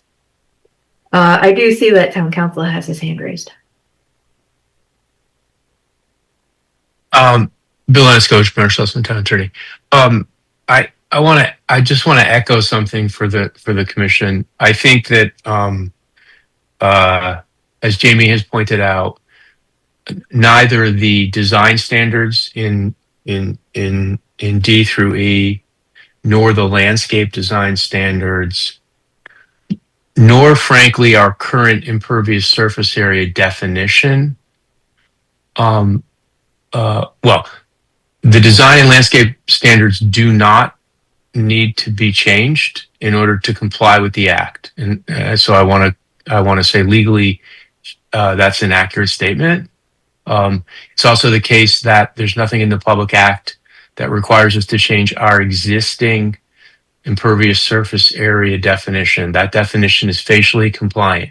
The issue with that definition is not what it says, but how it's applied. If that definition is applied to a middle housing application in a manner that is perceived to be intended to defeat the non-discretionary aspect of Public Act 25, it is vulnerable to appeal. So I think that the important thing is not what that impervious for purposes of complying with 25.1. It's not what it says; it's how it's applied, because our current definition is facially compliant. Jamie is also absolutely correct that if you could easily delete the landscape design standards and the D through E. Absolutely no problem with that. And you could come back to it. She's absolutely correct, though, that in the absence of any standards, and I think this is why the COG and Tyche work together to try and create a template for standards. With respect to a middle housing application, you open your decisions up to a claim that they violate the non-discretionary nature of a summary review that's required under the Act. I'm not saying that someone would appeal. I'm simply saying that in the absence of objective criteria or standards, you've exposed the commission to the vulnerability of a claim that you're being discretionary. So I think that it behooves us to keep that in mind. I mean, if you're going to delete these because you don't like them, we better come back really quickly and get something on the books, because as these applications come in, you're going to want some objective criteria for us to hang our hat on with respect to appeals, because there will be appeals. And to the extent that we can minimize Branford as being the test case, I think that would behoove us to do. Lucy, did you have something else? Your hand's raised. I just have a question of Bill. So if I hear you correctly, if we create design standards that are very upscale and high quality, is that considered of the zone? No, it's you raise a good question. and I guess I can't answer it other than to say this. If a standard is held to be too burdensome by a court, then we might we might be in trouble. We won't know that, right, until someone appeals. But we have to have objective criteria that are not capable of being characterized as written to basically defeat the purposes of the statute, right? And it's that's the standard that the courts are going to use. So, do I think we can't have high quality standards? No, but do I think we have to be careful not to make them overly burdensome? Yes. And that I think also answers the question of why we can't simply delete these and then just add the option in the existing, because then that renders the summary review process discretionary, not non-discretionary, right? It makes it just like the existing process, and that's exactly contrary to what the statute's intent is. Keeping in mind that this statute was controversial from start to finish for this very reason. Is the intent of the statute to provide more affordable housing through the vehicle of middle housing? Well, I mean, I Not suppose you would calling it have to. affordable, but Yeah. in I essence. mean, I don't feel comfortable answering that question because I wasn't a lawmaker. I mean, I can't speak to the purpose of it. One could argue that this is intended to make it easier to create 2 to 9 unit developments that may be incapable of being pursued because of parking restrictions and standards, and and a discretionary process. I think. Well, I'm just thinking, we see a lot of larger scale apartment type dwellings. We went through a period of condos, and a lot of those rents are really not affordable to many demographics who are just entering the young professionals or whatever, and a lot of that is because of an overall shortage of housing, and so when I think of Branford as running out of space for housing, I kind of want to see.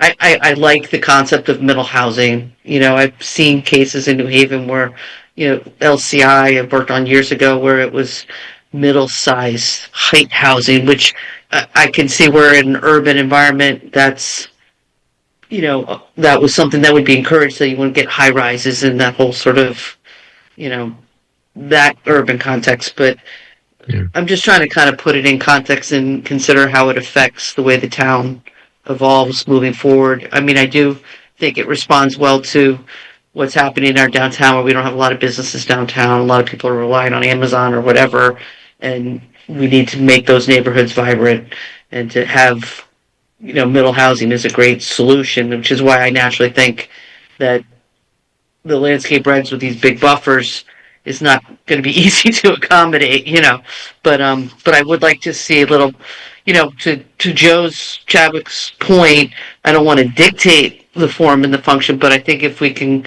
have quality materials and require a certain amount of fenestration that makes, good architectural sense, I'd like to see that for the town. I think that's going to help the economic viability of the town at whatever price point the housing goes to market at. Makes sense. Yeah, other members of the commission, I do want to open up to the public. Other members of the commission have any comments before we open up to the public? Sharon? Yep, Sharon Huntner here. I commend the staff for putting this together. I can see that they really worked hard on this. And I do agree with our attorney that we really do have to have some specific criteria, because there is no public hearing with this new law, and we won't have any kind of say in what these multi-units will look like. And as Mikhail always said, everybody in Branford told him that they all want Branford to stay looking like Branford. And so I think that we really do need to have something in place so that we have sort of a leg to stand on and to say that this is what we want our town to look like. Thank you. Anyone else want to speak before we open up to the public? Hearing none, then let's go to, does any member of the public wish to comment on the application?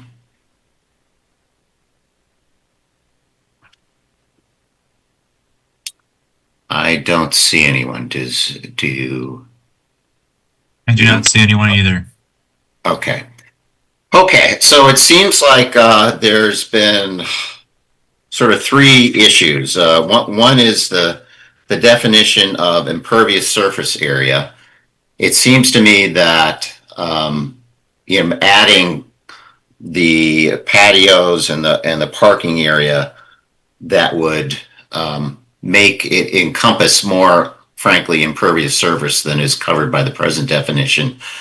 And I think Marcy raised the point that when we raised impervious surface, this could render things non-conforming, and it could have possible impacts beyond this middle housing, just about any development, because this is a way of restricting site development, but the impervious surface is, I think, parking impervious surface. So that's one thing.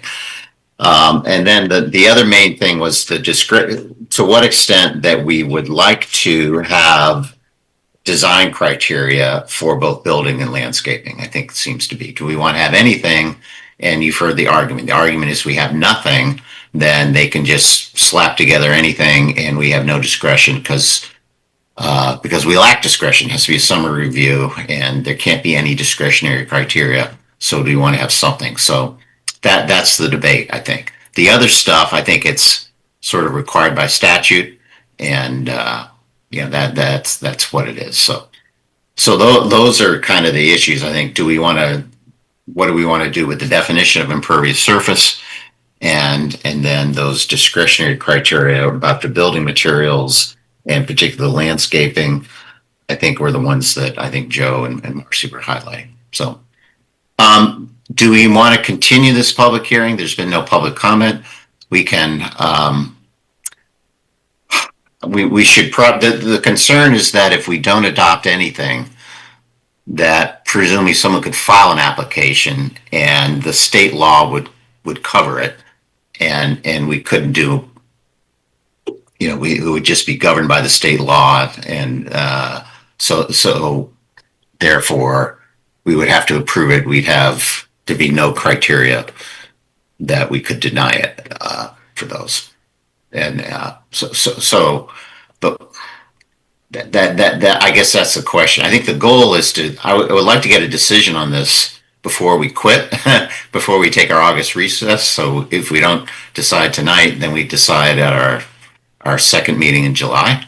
So we at least have something in place, and then I think the issues are: do we want to include the amendment to the impervious surface and then those other discretionary things? So those are my thoughts. We can continue the public hearing, but frankly, I don't think we necessarily need to, because there's been no public comment and we can talk among ourselves anyway. That is, but I guess there'd be, I suppose the alternates, yeah. Supposedly, if we go to deliberations, just the voting people should do it. So that would be a reason. But otherwise, that's my thoughts. So the immediate question is, do we continue the public hearing or just close the public hearing, think about it, and give direction to staff to what we want to do? So Marcy, you have a hand raised. Yeah, I would propose, if Jamie agrees, making the landscape, if she doesn't see anything different, maybe other than the spacing, making it consistent with the newly adopted regulation. And then I would propose perhaps not visually showing the building examples, but relying on text. So like when you go to the materials, to say facade treatments without showing the image I think it leaves at least a little bit more for the architect's imagination. Maybe Joe agrees or doesn't agree, but it starts to show an expectation for quality, rather than the form and how it's actually presented. I mean, Joe helped me on that one, but I'm just trying to find a middle ground to because ultimately I would like to see the standard raised in terms of the quality of materials and give the architectural, I understand the need to have it codified, but also to give some space for architects to be challenged as architects.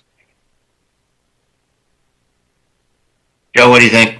I agree using the text, but there are a handful of things I'm just finding here now, reading this in the text, that are kind of odd, like the roof materials don't accept any standard flat roof material like EPDM, TPO, or just any of the customary flat roof materials. And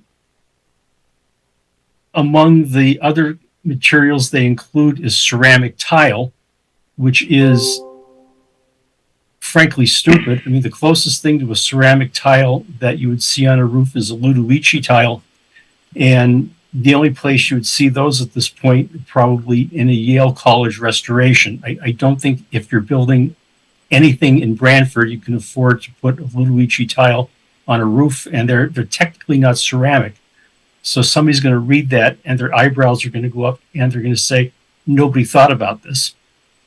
So there's some editing that definitely needs to be done in terms of the families of materials. But I agree. Yes, stick to text, get rid of the pictures, and be a lot better off in the long run. Yeah, Joe, would you just want to delete parts of it rather than add parts? I would delete at this point. I'd say cutting is going to be the clearest direction. Okay, because I'm thinking we can close the public hearing and cut. We just delete stuff and then do that. But if you were saying, well, I want to add additional substitute, then maybe we keep it open. But no, if it's just cutting, okay. Yeah. Let's go around. Joe, Fred, thoughts? I think we should close the public hearing. There's no one here that's going to speak up. I would think to be here at least one person the first time this went around. We can still have a discussion about it, but I think we should close the public hearing. Okay, great, thanks. Joe Ayuso? Yeah, I think we should close the public hearing as well, and then because we only got one more meeting to go. If you want to try to get a vote, we have to do it next time.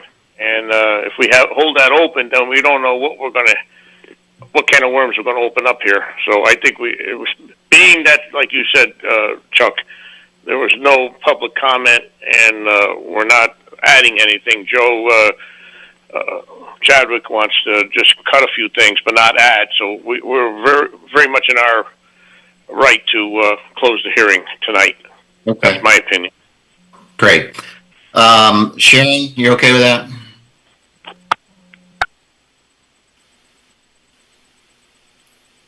Yep. Sharon, yep. Okay. Good. And Dave, you're okay with that?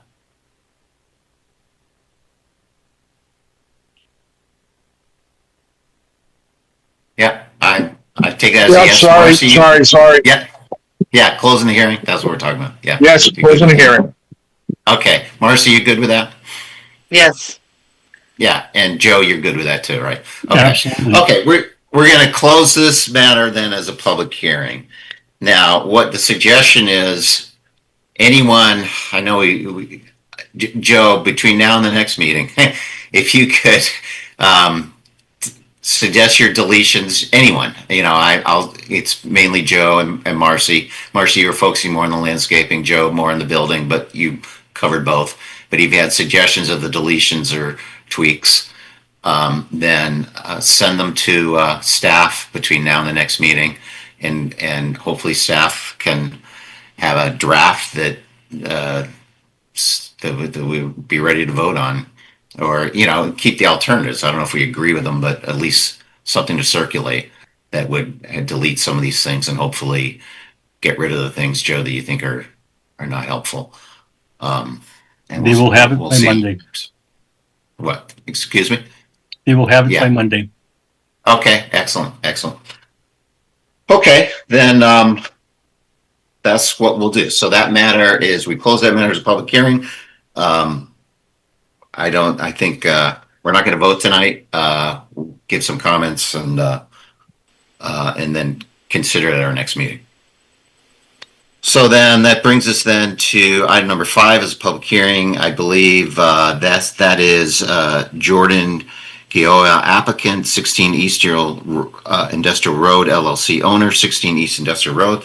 This is a special exception for automotive repair, and I understand that this applicant needs a variance, so that this matter is not going to go forward as a public hearing. It'll likely be opened as a public hearing on our September 3rd meeting. Is that correct, Jamie? Yes. The Yes, applicant, okay. has requested that we extend the deadline to open the public hearing to September. Okay. So, and they gave us, I don't know when they filed it. Do we need an extension? But they gave us permission in any event, right? Mm-hmm. Okay. Exactly. Okay, great. And then that's not going forward. If you're here on that one, come back September 3rd. So that brings us to item number 6, which is Tyler Hodson, applicant and owner at 42 Orchard Hill Road. This is a special exception for an accessory apartment. Is applicant ready to proceed on that? Do we have the I do applicant not here? see the applicant in attendance. They were aware that the meeting was tonight, and I emailed them a reminder to join the Zoom. They are not here. That being said, I have a fully prepared staff report. If the commission is comfortable, I could go through that, and they could assess if they're willing to take action on it. But I do not see the applicant here right now to present. Okay. The applicant didn't have any experts. It would just be the layperson himself explaining? Yes, I was just expecting the property owner to present. Okay. Dan, why don't you go ahead and present it then? Okay.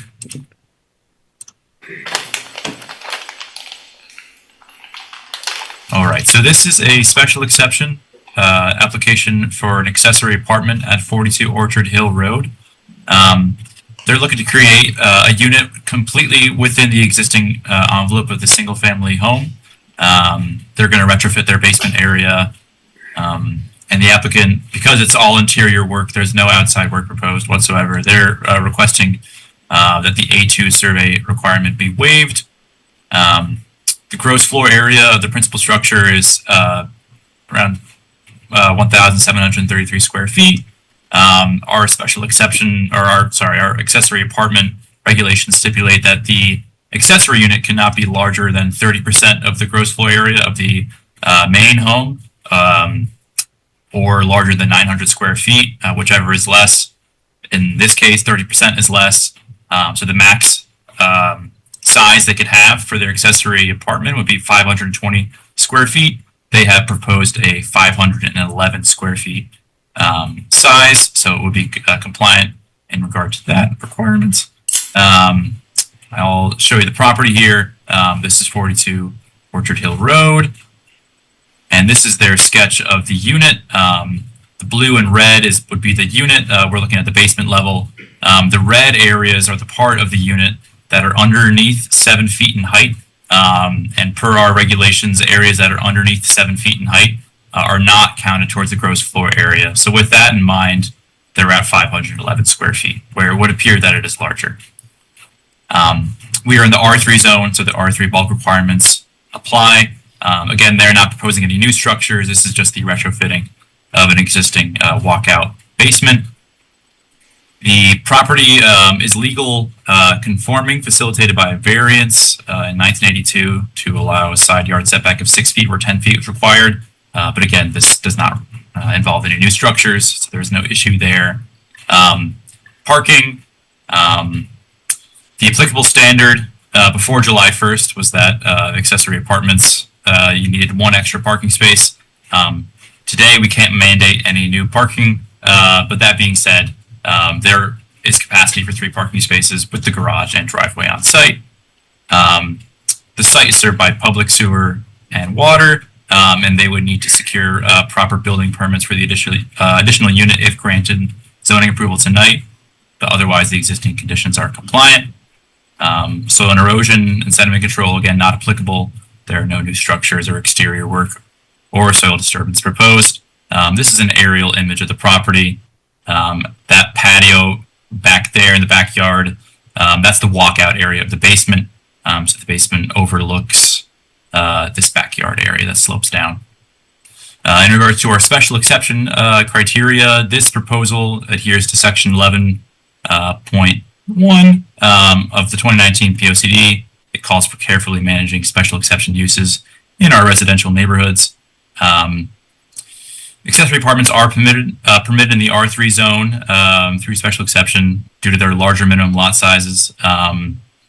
This lot is 7,000 square feet larger than the minimum lot size, and the siting of this accessory apartment on the lower level in the back of the house, out of view, it would seem that it would be a harmonious addition to the existing development patterns in the single-family neighborhood. It's largely out of sight, and does not. Again, there's no new buildings. It's completely attached.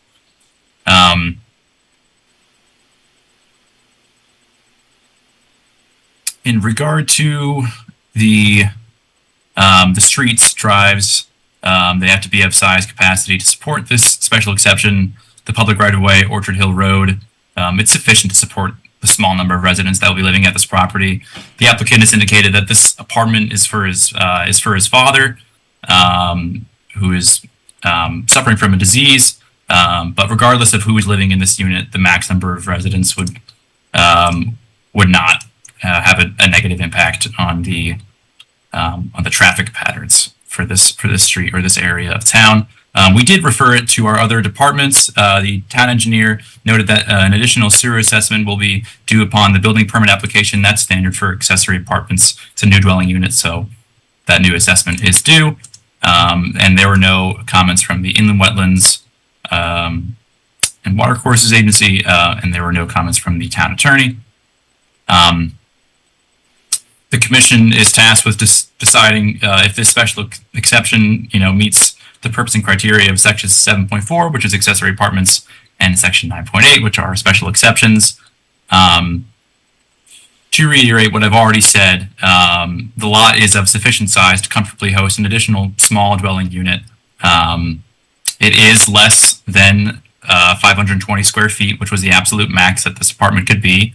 But granted that it's at 511 and it's pretty close, I'm proposing a condition that the commission could place that any future alterations within the unit cannot result in that size being larger than 30% of the principal dwelling unit. The interior nature of this work and its location in the backyard will be sure to limit any adverse impacts in the neighborhood regarding unsightliness, the construction window, and the overall character of the neighborhood. I would argue that it's reasonable to assume that the property will continue to look like a single family home to any passersby, and that adheres to our section 7.4. With all that together, these are my findings and conditions, that the special exception adheres to our special exception requirements in the Branford zoning regulations, and our standard conditions for accessory apartments that it be deeded affordable if it were to be rented, and that any future alterations to the space shall not increase the gross floor area of the accessory apartment to larger than 30% of the principal dwelling's gross floor area, or larger than 900 square feet, whichever is less. That's all I got. One before we open up to the public. Marcy.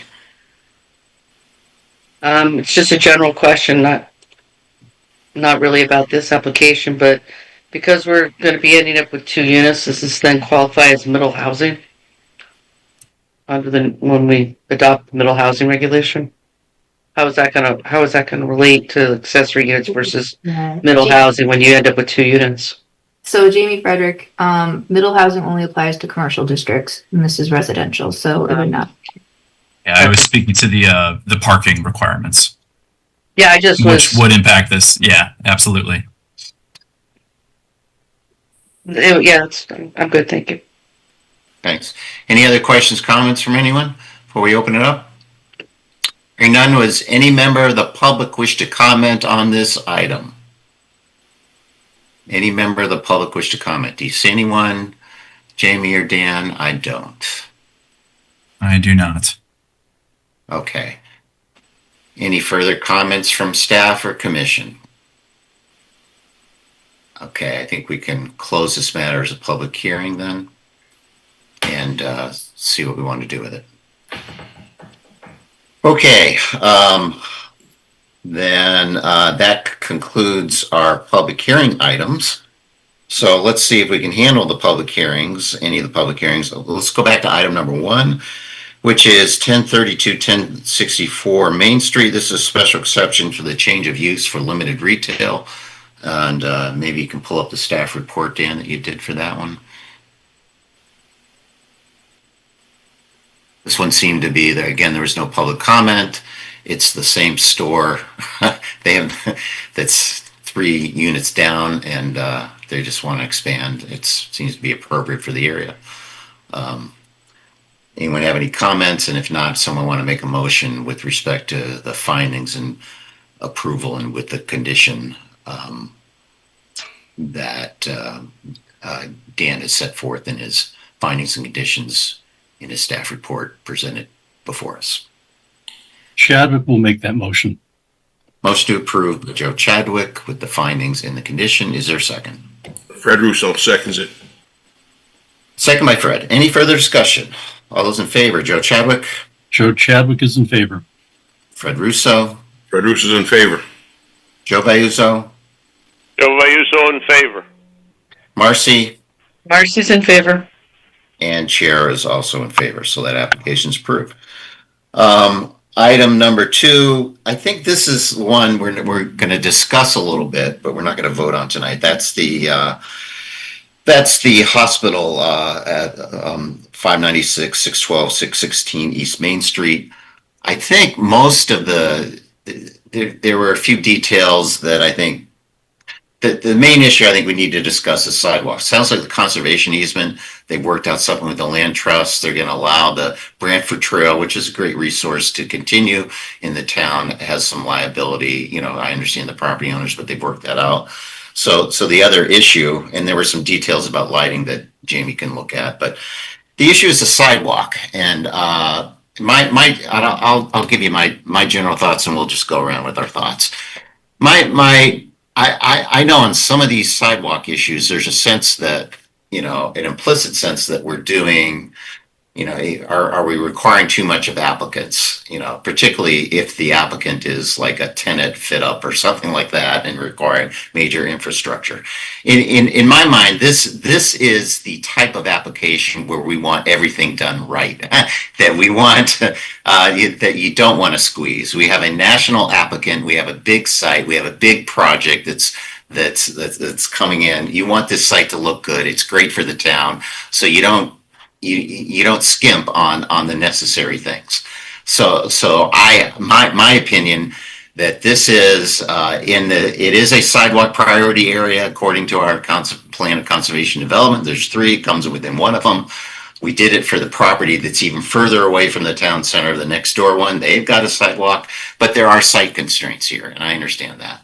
My preference would be to put as much of a sidewalk as you can and on the site or now, because I think there's a lot of frontage there, and it's not all bad topography, and then to get an easement or some other details for the areas where you can't do it, either because of topography or because of the wetlands. But I don't think because there's a wetlands on portion of it you shouldn't build it at all. I think you should. I mean, the neighboring things have done it. And I think when I looked at, you know, their applicant, their traffic engineer or their engineer said, yeah, there's a bus stop right across the street down by the Y. That makes sense. And they could go to this one and they would cross the street and there's sidewalks on the Y and you just go to the property. So why don't we continue that as much as we can? and let those details with staff and, work out some suggestions on that. Sounds like they're willing to grant an easement for everything, but I think I would like to get a little more than that. And if they need more time or whatever, I don't have a problem. So, particularly for the problematic areas. The other stuff, I don't see why you can't do it. So anyway, those are me, and I took the liberty of starting first, but let's go around. Joe Chadwick, what do you think? I mean, this is an incredibly important project, and I really don't want to see it get sort of bound up in minor things. But I think the discussion of the sidewalk is worth a little bit of consideration. I agree that the sidewalk may be somewhat burdensome and maybe perhaps a little illogical at this point, even though we always speak out of two sides of our face. We want a sidewalk, but then when the actual push comes to shove, we're willing to back off on the sidewalk. In this case, I think at a very minimum, we should require a bus stop across the street and on the site in both directions. Anybody who has tried to walk anywhere in this town is like taking their life in their hands when you're come near Route 1. To say nothing of what it's like in the wintertime. And the fact that you may have somebody working there, somebody coming to visit, they're not going to get off at the Y and walk down here in the middle of winter. I mean, the reality of it is just life-threatening. I mean, I found the comment about they'll probably, if you're working there for 12 hours, you'll probably have a car anyway. I thought that was just incredibly dismissive and elitist, because the kind of people who take those jobs are the kind of people who ride the bus. So I think a bus stop is at a minimum what we should be requiring on site and across the street. And it's like, oh, there's a bus stop by the walk. We don't regulate that, and the applicant doesn't regulate that. Those are great points, and we could request DOT to make a bus stop there. But I think that is not the bus company. But that's nothing we can put as a condition of approval or anything. No, but I think we need to have evidence of a really concerted effort to have a bus stop at that location. Because it's like, well, you have a bus stop close by. That's what buses do. They stop. If you're in town, buses stop every corner, sometimes in the middle of the block. So I don't think that's such a big ask. Okay, what about the sidewalks themselves? What about the sidewalks? Or should they get an easement? Should they install them? Should they, as much as they can? I mean, I get my opinion, but I don't know what you. Yeah, if at the very minimum, at least a sidewalk to the bus stop. Okay, okay. I mean, my opinion is, as much of the frontage you have a sidewalk. That's what you put it everywhere you can, except otherwise. But I don't know where the bus stop is, and that could vary. So, but yeah, I'm saying that because it's in our plan. It's in a PLCD. Yeah. So yeah, and we required it for others. I know John Nutt said, "Oh, I never heard that." He did it. He's a hypocrite. John did it when we were pushing the Regal redevelopment. He said, "Well, you didn't require it when we did the other side because you only required 8 units." And yeah, no one ever does it. Well, you did, John. So anyway, I am concerned about that. I think that is. I don't think I get the constraints, topography, wetlands constraints. That's a distinction. But otherwise, I think we should require it. Anyway. No, I think you're right. I mean, there is a boardwalk on Tabor Road that is not, it's there. It's passable in the winter, and it's well protected from traffic. Thanks. Fred, what do you think? Well, I think if we couldn't, this is for the sidewalks, if whatever the reasons are, okay, we're gonna have a discussion about that some other time, not this very moment, but it would kind of look silly having sidewalks and then stopping, then another sidewalk somewhere else. You talk about, I mean, the greatest danger is someone crossing the street, not whether they're going to be walking on a sidewalk. If they can make it across the street, that's the greatest danger, not whether there's a sidewalk or not. So, you know, if the sidewalks should go in, I would just say, one, this company seems like they're willing to make some concessions with the trail and stuff like that. I don't think it's a big gift to them to say to them, hey, we'll give you an easement and you got X number of years to put it in, but let them get their building in, let them get themselves operated, and that also gives the company a little more time to look into that business. I mean, even though you can't force them to do it, but to look into a bus stop, because I think Joe is absolutely right.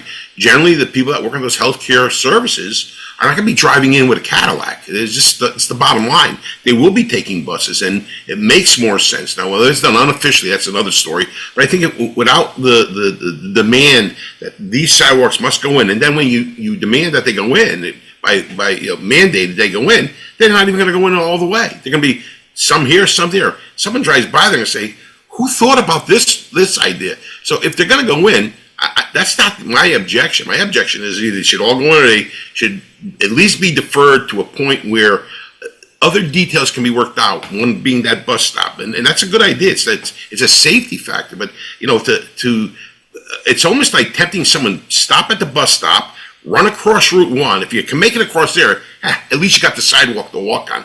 That doesn't make sense to me. I think that, you know, if we're going to provide that safety factor, it's got to be one all the way, not just pieces wherever the law does. And who's going to explain that to people? People will look at it and say, this is the craziest thing I've ever seen. So I'm not against sidewalks. I think the way it was explained, it's not like we were saying we don't want them. We're just saying, hey, let's put an easement on this thing. Let's work out those details. I think we have a staff that can do that, and it will get done. I think, you know, anybody that's come before this commission, I think they know that we're very reasonable. Okay, and I think our staff is very reasonable, and I think that if they want to come before this commission again and, you know, try to pull the wool over our eyes, it's going to only really happen once. They're not going to get away with it twice. So my personal feeling would be, you know, unofficially have the applicant pursue a bus stop. Two, to have an easement on the sidewalks until an actual plan can be made so that it's completely done, and that when someone drives by, there's not some sidewalks and there's some places where there's no sidewalk. That's it. Thank you. Thanks, Fred. Joe Vayuzo, thoughts? Yeah, I have some thoughts on the sidewalk situation. Basically speaking, as far as I can see on the plan, where the curb cut is now that's going to the store, that curb cut is going to also be existing with this new building that's going up. And where that curb cut going east, that's where the problem is with the wetlands. And at least for the facility and for the employees and the area where most of the people are going to be are between that curb cut and going west to the new curb cut that's going to be installed. And between the two curb cuts, basically speaking, that's the easiest place and the most the topographical area there is good, easy to put a sidewalk there, and so that's where all the activity is going to be, and I would assume that the bus stop that we're talking about, bus stops east and west. That's where it would stop as well. So that's the activity area there, and that's where I think where a sidewalk could be put in relatively easy. Anything beyond that, west-wise, is going to be a little tough. But at the very least, I think we should at least compromise for now and work out the rest to get a sidewalk to the end of their property. But at least let's try to get a sidewalk installed, at least between those two curb cuts, where all the activity is going to be. And I agree that bus service has to be a consideration, because maybe you don't know too much now, but when this facility opens, there is going to be a reasonable amount of, I would assume, there's going to be a reasonable amount of people using the bus service to get there. And if that activity is used well enough, I think we can get the DOT to recognize that and have a bus stop, a legitimate bus stop be added to their list. So I think at the very least, a sidewalk needs to be installed as soon as possible between those two curb cuts. And then east of that and west of that, which are the problem areas, will have to be worked out down the road. But at least let's get where the most activity is and the easiest spot to install the sidewalk, get that at least in an agreement to be done. At the same time, this facility is being constructed. Other than that, that's all I have for comment. Thanks, Joe. Bill and Jamie, what about that? I mean, do you have thoughts about partial sidewalk and getting easements or something for the rest, or something delayed time? Do you guys have any thoughts? Just kind of following James. Yeah. Jamie, you want to go first? Sure, Jamie Frederick. So I do think that there's precedence for conditions for sidewalks being installed, added to the site plan prior to issuance of the building permit, prior to certificate of zoning compliance. I did take some notes on some of the comments that commissioners have made, so we can consider that in drafting some language. I think, as the chairman pointed out, we don't have jurisdiction over bus stops. I do think that it is relevant to the consideration of the sidewalk conversation, but we can't require a new bus stop location. I do think that the deferred installation of the sidewalks, in my interpretation of the regulation, is a little bit easier to see than providing for an easement with no mechanism for the sidewalk to be installed beyond providing permission for the town to do it. Yeah, those are my thoughts. Great. Thanks, Jamie. Bill? Thanks. I think that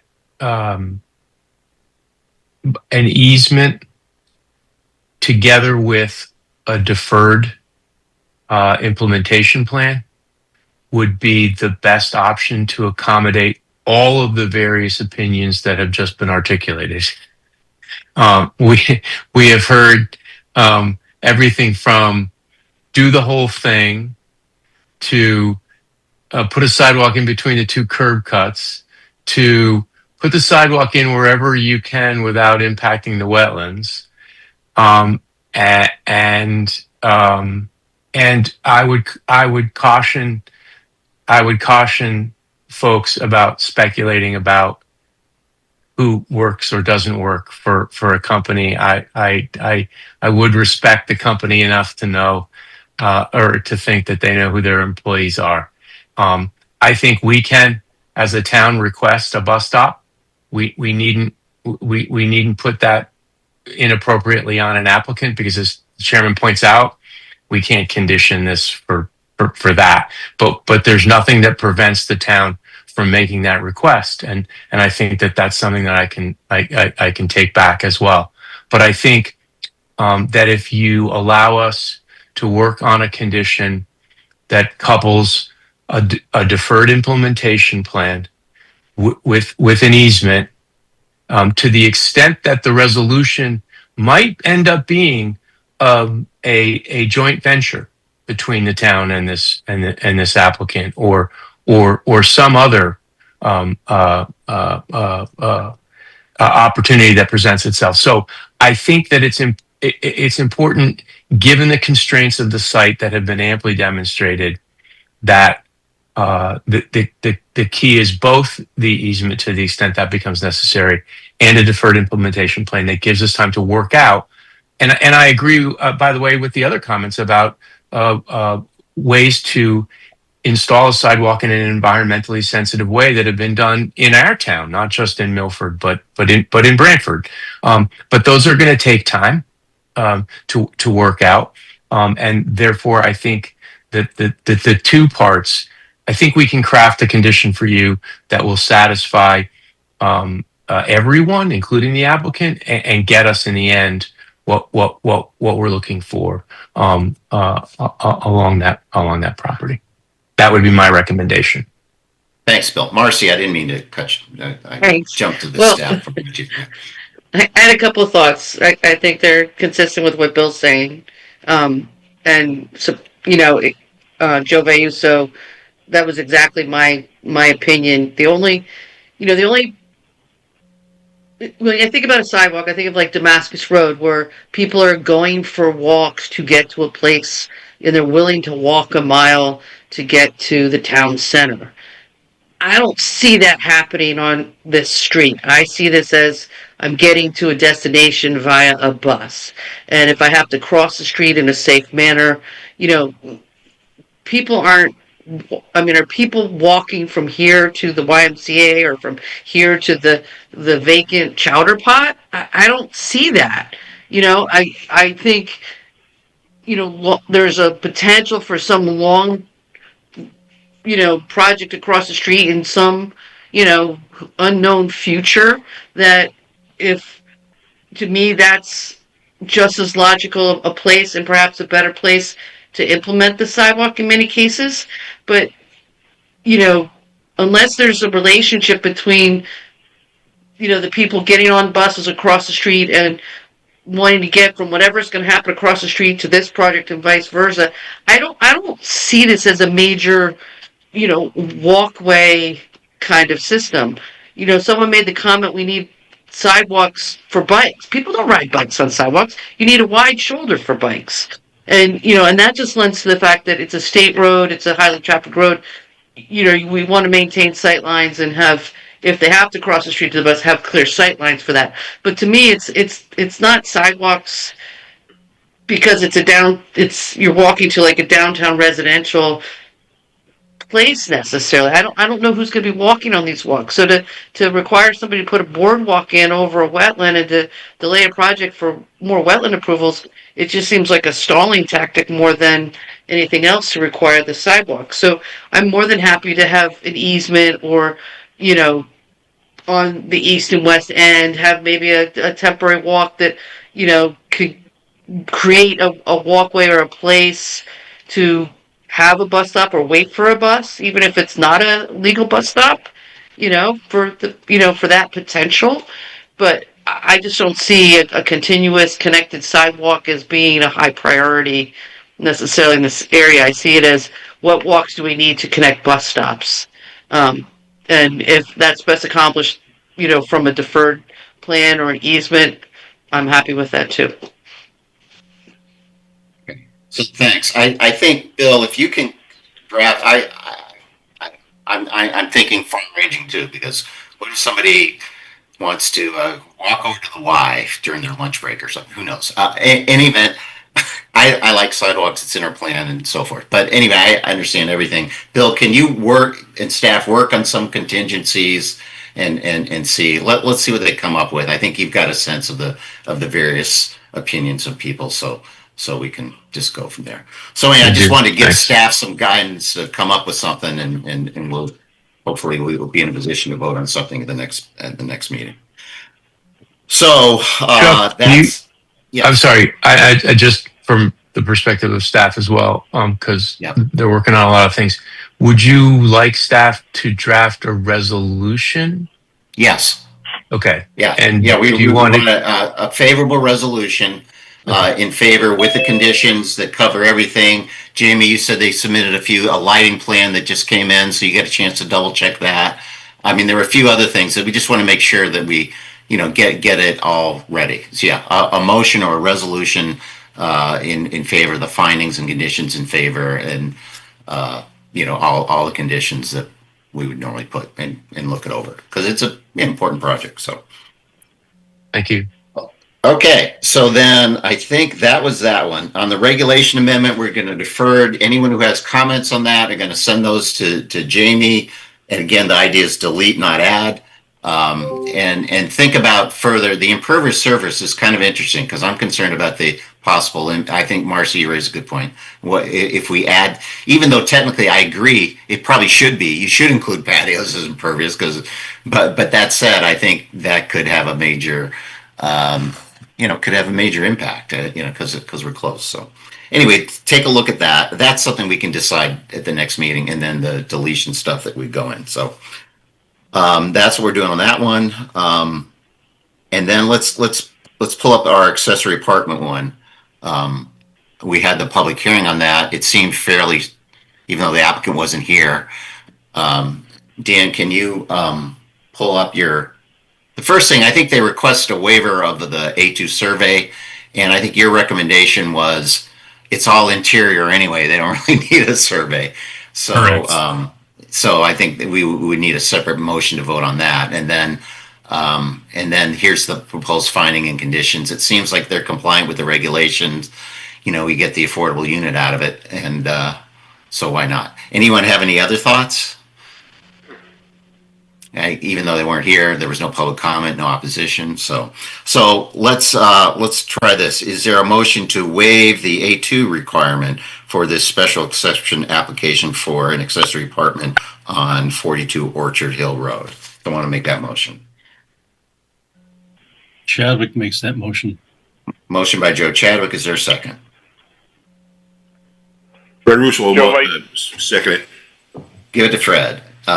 Any further discussion? All those in favor of waiving the A2, say aye. Joe Chadwick. Joe Chadwick in favor. Fred Russo. In favor. Joe Vayuso. Joe in favor. And Marcy. Marcy's in favor. And Chair's also in favor. Okay, so now, if no one has any comments, someone make a motion to approve the application by adopting the special exception findings and conditions that Dan reviewed in his staff report with us, and it's currently presented on the screen before us. Fred Russo will make that motion. Motion approved by Fred. Is there a second? Chadwick seconds. Second, Joe Chadwick. Any further discussion? All those in favor, Joe Chadwick. Chadwick in favor. Fred Russo. In favor. Joe Vayuso. Joe Vayuso in favor. Marcy. In favor. And Chair also is in favor. So that application is approved. Okay, old business. There's an item 37 Lamphere Cove Camp Road. This is a coastal site plan. I understand that we're waiting for additional information on that one. Is that correct, Jamie and Dan? Okay. They still need their condo letter. Okay, so that one's incomplete, so we can't act on that one now. For new business, looks like there's a special exception for an accessory apartment. I understand we're going to hear that at our next meeting on July 23rd. Is that right, Dan? Yes. Okay, that brings in the minutes. I think the June 23rd special meeting minutes were sent out. I think they're by email. I don't know if we had hard copies, but does someone want to make a motion with respect to those? I guess, and I know that Marcy and Fred were not at that meeting, but Dave and Sharon were. Joe Vayuso moves to approve the minutes.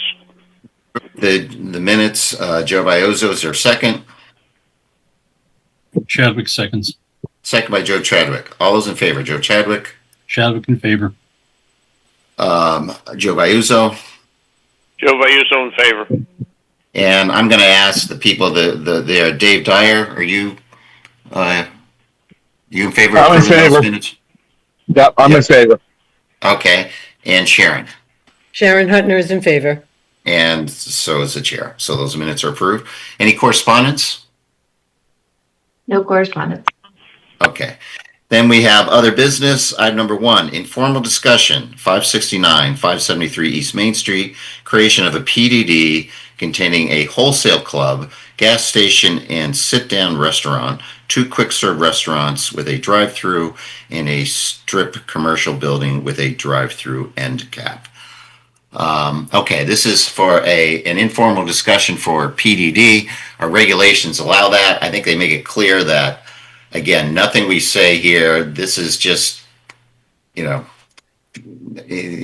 not making up our mind on anything here. We haven't had a public hearing on anything. no one can say anything that you say or say here can't be used against you. But you said during the preliminary meeting that doesn't count, and I think the applicant should be aware of that. On these things. So is the applicant ready to proceed with this one? Thank you, Mr. Chairman. We are. Okay. Good evening, Mr. Chairman and members of the commission. I'm attorney Marjorie Shansky, and I represent Sound Development Group, LLC. And I'm here this evening with Mr. Phil DeGennaro, a principal, and Michael Belfanti, also a principal. And I'm also here tonight with Mr. Jeff Black, a site development manager with BJ's Wholesale Club. I'm here with Jason Carr from Stantec and with Luke Morrow and Kevin Soley from Soley Engineering. We're here to talk about 569 and 573 East Main Street, 37.7 acres on Leeds Island Road, East Main Street, and East Industrial Road. I think it would be, because you are at the end of a very long meeting, I'm going to toss this over to Luke and Kevin to share with the commission our planning exercise and where we are in the moment. We did meet earlier in the spring with staff, and as the chair said, because of the ability under your regulations to have this sort of pre-application session, we wanted to elicit any questions or comments that the commission may have as we complete our planning exercise and get ready to petition for the master plan. So Luke or Kevin? Thank you, Marjorie. Good evening, members of the commission. For the record, my name is Kevin Soley. I'm a licensed professional engineer with Soley Engineering in the state of Connecticut with Soley Engineering, offices located at 501 Main Street in Monroe, Connecticut. I also hold the designation as a professional traffic operations engineer. We're here tonight to talk about 569 and 573 East Main Street. As Marjorie mentioned, we've had some great discussions with staff. Obviously, we're very familiar with the history of this site and some of the previous, considerations that have been made for the property. And when we took this assignment on, we wanted to be very sensitive to that. We wanted to look at, what was previously contemplated here, how those proposals were received, some of the comments and concerns regarding those proposals, and we wanted to be very sensitive to that. So, we were excited to be here with you tonight, to be a part of this project, because we do think it could be a very great addition to the town of Branford. I'm going to throw it over to Luke. He's going to run you through some of the site plan components, and then I'll finish up with just a brief discussion on preliminary traffic analysis and some some improvements we can make throughout the area. And then we're really here to kind of solicit feedback, get your thoughts, and because we believe that engaging with you guys at this stage is only going to help make our application better, and that's our primary goal. Great, thanks, Kev. For the record, my name is Luke Morrow, professional engineer in the state of Connecticut, also professional traffic operations engineer with Soley Engineering office in Monroe, Connecticut. So I won't harp on existing conditions too much because I'm pretty sure everybody knows where we're talking about, but just so it's clear, project, as Marjorie said, is 38 acres, give or take, known as 569 and 573 East Main Street, bound on the north side by East Main Street, on the west side by Leeds Island Road, and then the Stop and Shop Plaza in the southwest corner, bound on the south by East Industrial Road and some industrial uses, and then on the east side by a bunch of industrial uses that are along East Industrial and Sycamore Way.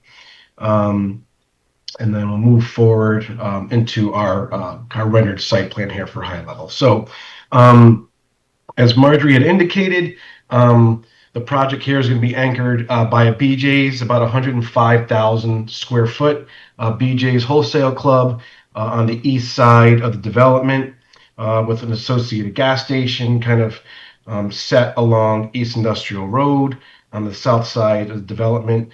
In addition, kind of ancillary or support development, if you will, towards the west side around a 7,600 square foot sit-down restaurant, a pair of drive-through restaurant users of about 2,800 square feet each, and then also a strip retail building of about 16,000 square feet would consist of a variety of commercial restaurant tenants and likely another drive-through end cap. What you see on the screen, the total number of parking spaces is about 760 total parking spaces. In terms of access, right now we're proposing likely a signalized intersection, full movement, kind of split between the BJ's and the restaurant user. We think that'll be like the major traffic entrance and exit for the development here. Hence why we're showing a signal there. And then a secondary entrance more for the strip retail and the pad developments on the west side. Full movement, likely unsignalized signal over here on East Main Street on the west side development. Also, a secondary full movement unsignalized driveway on Leeds Island Road to the rear of the facility, more so to kind of help encourage truck flow through the area. And then also on East Industrial Road, an entrance could be a signalized entrance. We're evaluating the potential for that, along with the BJ's gas station would be, and then also a right-in entrance as well for ease of access to the pumps in that area over there. Just high level, in our planning stages, we did incorporate refuse areas for each of the specific development pads, loading areas as well for all the development pads so that trucks can pull off out of the way. Garbage is kind of off to the side, can be screened for visual purposes as well. We haven't gotten into a fully baked stormwater design, but we do anticipate that a majority of the stormwater management will be accomplished through a variety of above ground detention ponds. You can kind of see these lighter green areas we've kind of pinned as good spots for above ground detention, and likely some smaller underground detention basins as well to kind of compensate. Without getting into too much detail, all the stormwater management will be designed in accordance with, town standards, and then the Connecticut DOT Drainage Manual and the Connecticut Stormwater Quality Manual, with the goal of reducing peak runoff rates for all storm events. This high-level site will be serviced by all public utilities, natural gas, telephone, water, sewer, and electric. We do have an application in. We've talked with Jen Aquino, our town engineer, and she did encourage us to submit, I believe it's an informal application for like a preliminary approval of our sewer estimates. So we did submit that application last week, and we will be on an agenda to present that and get feedback from WPCA at their August meeting, because they're not meeting in July. We've also started some of those initial conversations with the other utility companies as well. In terms of landscaping, we know there's our new set of landscaping requirements for the town of Branford. So in our opinion, we have a fairly robust landscaping plan, as you can see here. A lot of street trees for screening and for decorations as well. A lot of islands within the parking lot with trees as required to meet the landscape regulations in the code. Buffering along neighboring properties, Stop and Shop over here, and the industrial users to the south of us. So buffer plantings, and then the goal with all our landscaping designs is typically like an 80% native tree shrub species that are also drought resistant, and of course no invasive species. Our emphasis is also going to be made, with the above ground ponds to kind of create stormwater type wetlands, if you will, by instituting wetland specific seed mixes and stuff that can grow and thrive in those wet type of conditions. So With that, just a couple comparison numbers before I kick it back to Kevin. Everyone's probably familiar with the former Costco PDD that was proposed on the property. Was slightly larger in terms of area. It did include a corner over here of about 4 acres that is excluded from our development plan. So we're about 10% smaller in land area than that one was. But in terms of the development square footage, we're only a little more than half the total development square footage of what was proposed as that PDD. That had around 240,000 square feet. We're at about 135,000 square feet, so a little more than half of what was proposed. And in terms of the parking space count, just to get an order of magnitude, we're at about 70% of the number of parking spaces, around 760 compared to about 1,100 that they had. So with that, Kevin, I'll kick it back over to you to wrap it up with some traffic thoughts. Thank you, everyone. Thank you, Luke. Again, so as part of our preliminary analysis, we have obviously looked at traffic operating conditions throughout the area. We wanted to make sure that we understood the concerns with raises part of the last time, or any time development happens in this corridor. We are proposing, as Luke mentioned, a proposed signal at our primary driveway for BJ's there. We're anticipating unsignalized accesses primarily for the most part everywhere else, but we will do some spot widening to ensure that we have adequate turn lanes and can manage the traffic flow through the corridor. Ultimately, our initial analysis shows that we can, maintain acceptable levels of service everywhere throughout the corridor. Nothing, no degradation from existing or background conditions. And I think one of the biggest components is when you really look at it for the key peak periods that are analyzed for development like this, those PM afternoon peaks and those Saturday midday peaks, we're less than 70% of the traffic that was anticipated to be generated from some of the from previous application here. So we were familiar with what that discussion was. We understand how that was received, and we wanted to make sure that we were making a very mindful approach to this. Be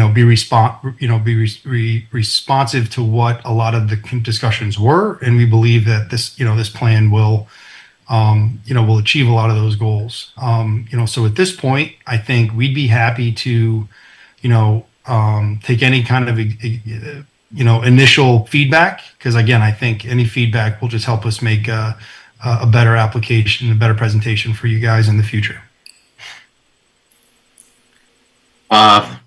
Thank you. Let's go around. I'm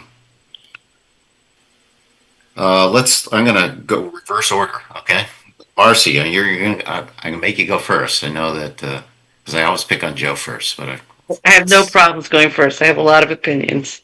Okay, great. If you could zoom out slightly so you could see East Industrial Drive, that would help me.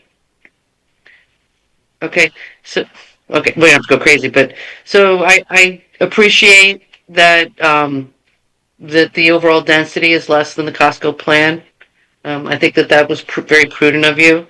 I appreciate that the system to the east, that you've protected that whole natural corridor. There's a lot of wetlands in there, so I think that that's a nice ecological move. I think one of the strengths of the Costco plan that I think is starting to get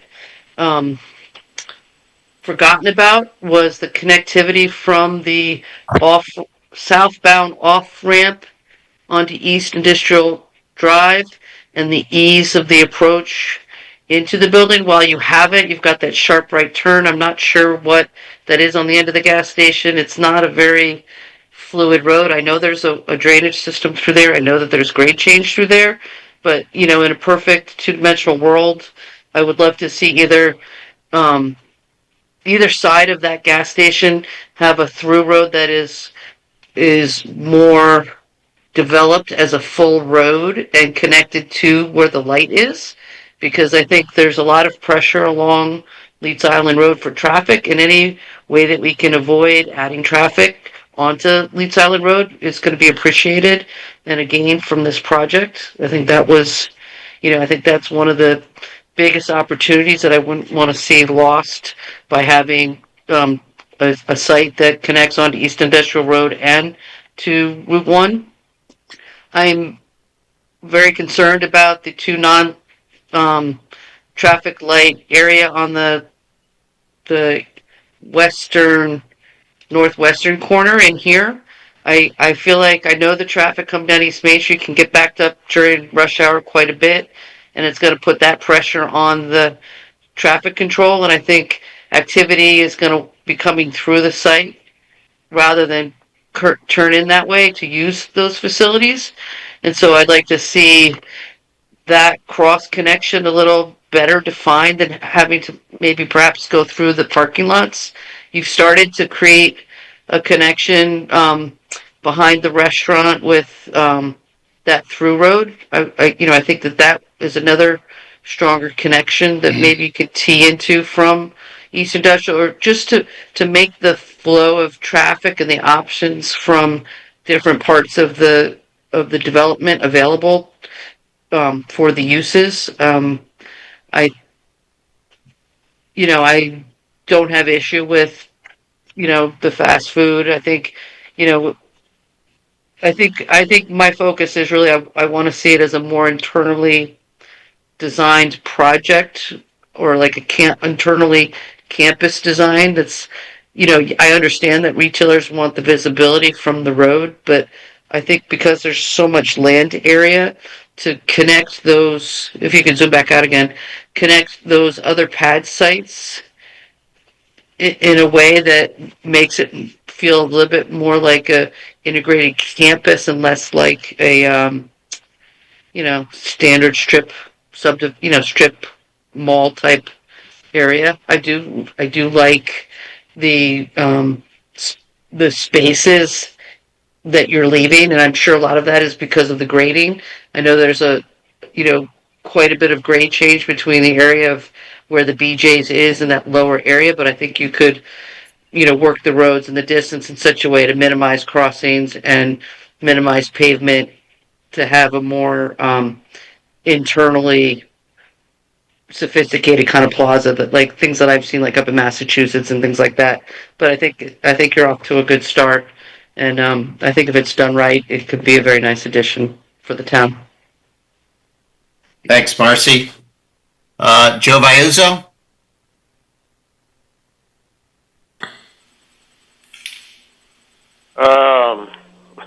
I don't know what to say. You caught me blindsided over here. I didn't even know this thing was coming up. I sort of knew, but I didn't know it was something this large. It's including that property that's right across the street from what we were just talking about as well. That farm that used to be a cornfield for a while, so that's including that property as well. So it starts from Leeds Island Road going all the way across to that.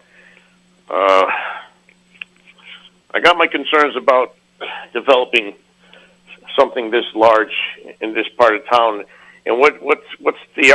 I know we have no control over this, and they have no control. Nobody does about what's going to happen beyond that, going more east on Route 1. What's it going to open up? What other properties are going to be opening up from here to Guilford, from there to Guilford? And I'm concerned about what the Costco that was opened up in Old Lyme. Look what they're doing over there. The construction that's going on over there. A lot of that construction from the state and I-95 and all that has to do with the activity and all the added activity that is taking place there because the Costco is there. And are we going to have a similar situation to this area? Across the street, we're always talking about traffic and lighting and density and all that, and I don't know. I'm just going to hold my comments a little bit more. I got to digest it a little more, so I'm a little uneasy about it right now. I'm just thinking out loud right now, so I don't have really any more thoughts about it than that right now. Thank you. Thanks, Joe. Fred? I would say that conceptually, I like the idea of having a store like this in our town. I know we had at one time an opportunity for a Costco, and that did not happen. This is a smaller facility than the one that Costco was suggesting. But I think if something like this is going to happen, this is probably the right part of town for it to do it. It's in kind of an industrial area. It's not in a residential area. It's not going to affect anybody in that respect.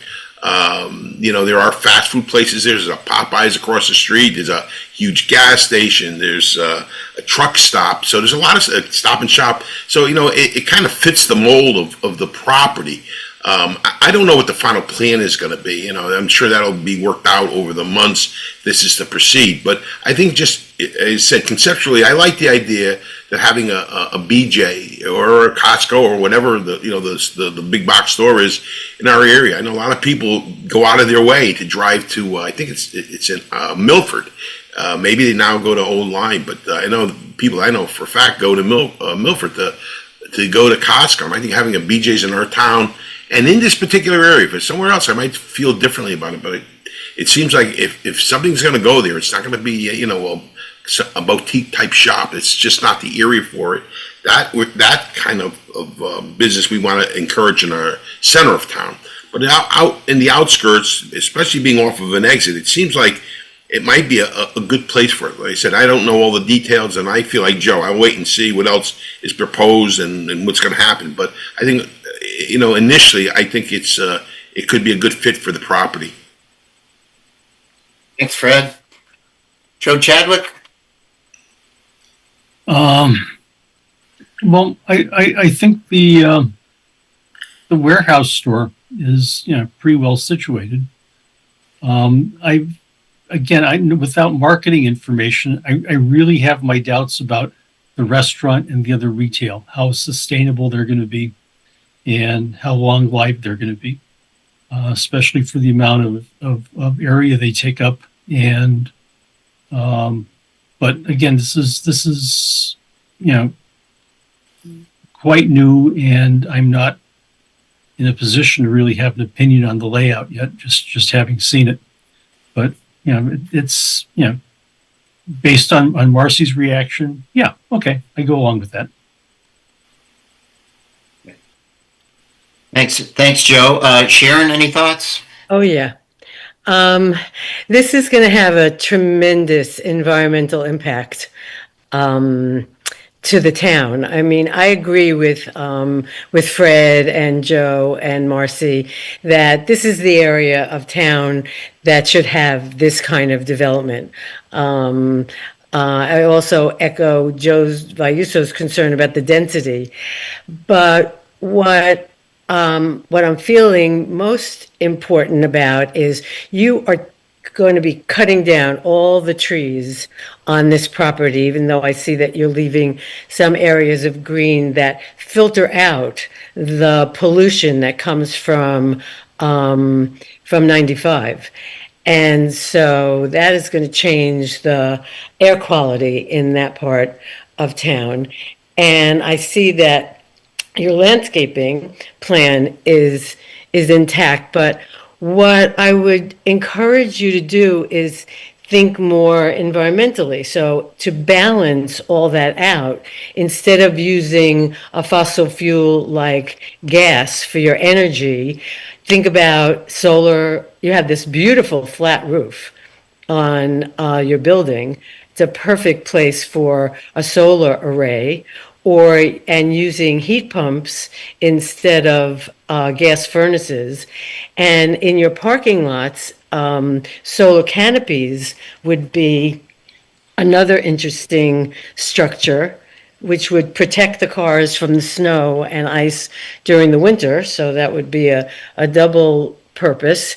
And while you're doing construction, the only energy efficiencies that is currently being supported by our government is geothermal. And so if you could think about maybe somehow incorporating geothermal in your buildings and access some of those incentives and be more environmentally sound, I would suggest looking into that. The other thing is that there's a new law in Connecticut that says any building that has, and let me get my facts here, more than 30 parking spaces has to have 10% of those spaces wired for electric vehicle charging stations at the level 2 level. So that needs to be incorporated into your plan as well. So I would just, as I said, I agree with the rest of the commission that this is the area for commercial development, but I really would encourage you to balance all the destruction of all the trees that you're going to be taking down in that area and think about all these other alternative energy sources. Thank you. Thanks, Sharon. Dave, any thoughts? I'm with Fred. I think it's a great, great thing. Industrial area, having, another place to stop in, either eat or shop or something like that. We have a ways to go before, approvals are made and stuff like that. But I tend to agree with Fred on this situation. Thank you. Thanks, Dave. In terms of my thoughts, again, you see this and you're automatically, at least I am, thinking, okay, how did Costco look on that site? That's what we're used. And that was that was a little over 10 years ago, I think. That was probably 11 years ago. But there was, it was a controversial application. It was approved 3-2, so it was close. I think Marcy raised some interesting points about the access, because my recollection of that, it was that they projected a lot of their traffic coming from the east, Guilford, Madison, or whatever, and they would come off the exit ramp and go straight into the site.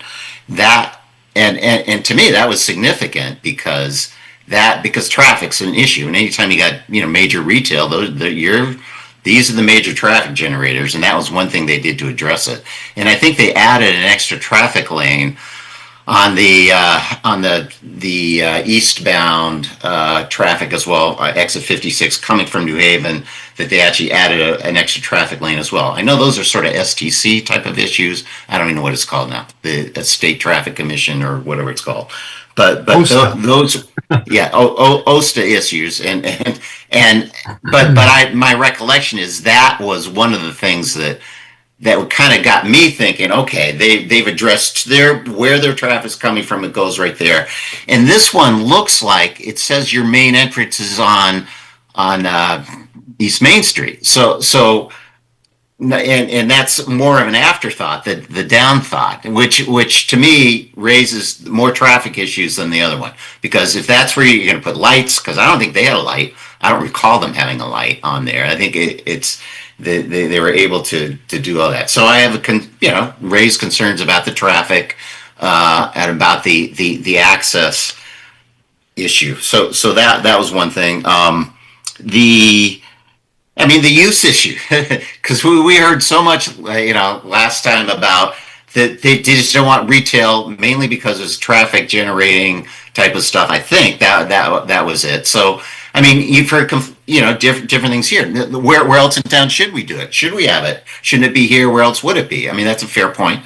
But I suspect and you're going to hear a lot of what I remember the term being used is, no, we want biotech. There was other things that's better for our use, and that takes longer to develop. So you shouldn't sell out to retail. I think it's a different environment. But anyway, I expect we would, because we had a big public hearing on this, and that you would need to address that we're going to hear that if you come before us. And I'd be curious what they say, and could they persuade me? Could you persuade me? Anyway, the use issue is, retail in this site, is going to come up, and like to hear what you have to say on that. Environmental issues. I know the Costco site, eventually the wetlands application was withdrawn. I don't know how close you are to wetlands, but obviously, is that a site constraint? Is the land trust going to oppose this? Is this, is there, because I know that, again, we're not the Wetlands Commission. You got a separate Wetlands Commission, but are there, what are the distinctions there that kind of came up a little bit here, even though it's mainly another commission? And then I'll throw it out because just came up earlier, sidewalks. I mean, this all the more reason to have sidewalks. Now the people from the rehab center can go get lunch at go to BJ's and across the street and want some sidewalks and bus stops and everything like that. So yeah, I would like to see sidewalks on Route 1, and I don't know what other internal stuff. So those were kind of my general thoughts. Marcy, you have your hand raised. You have something additional you want to comment on? Yes, I mean, I know Sharon's worried about trees, and I can appreciate that, but I just want to remind her, in case she's not thinking, that the whole area where that proposed BJ's is basically farmland. So there are no trees there now. So I would be I would be curious how many trees they're adding in Oh, okay. to that area Area. as a result of, and what that calculation is.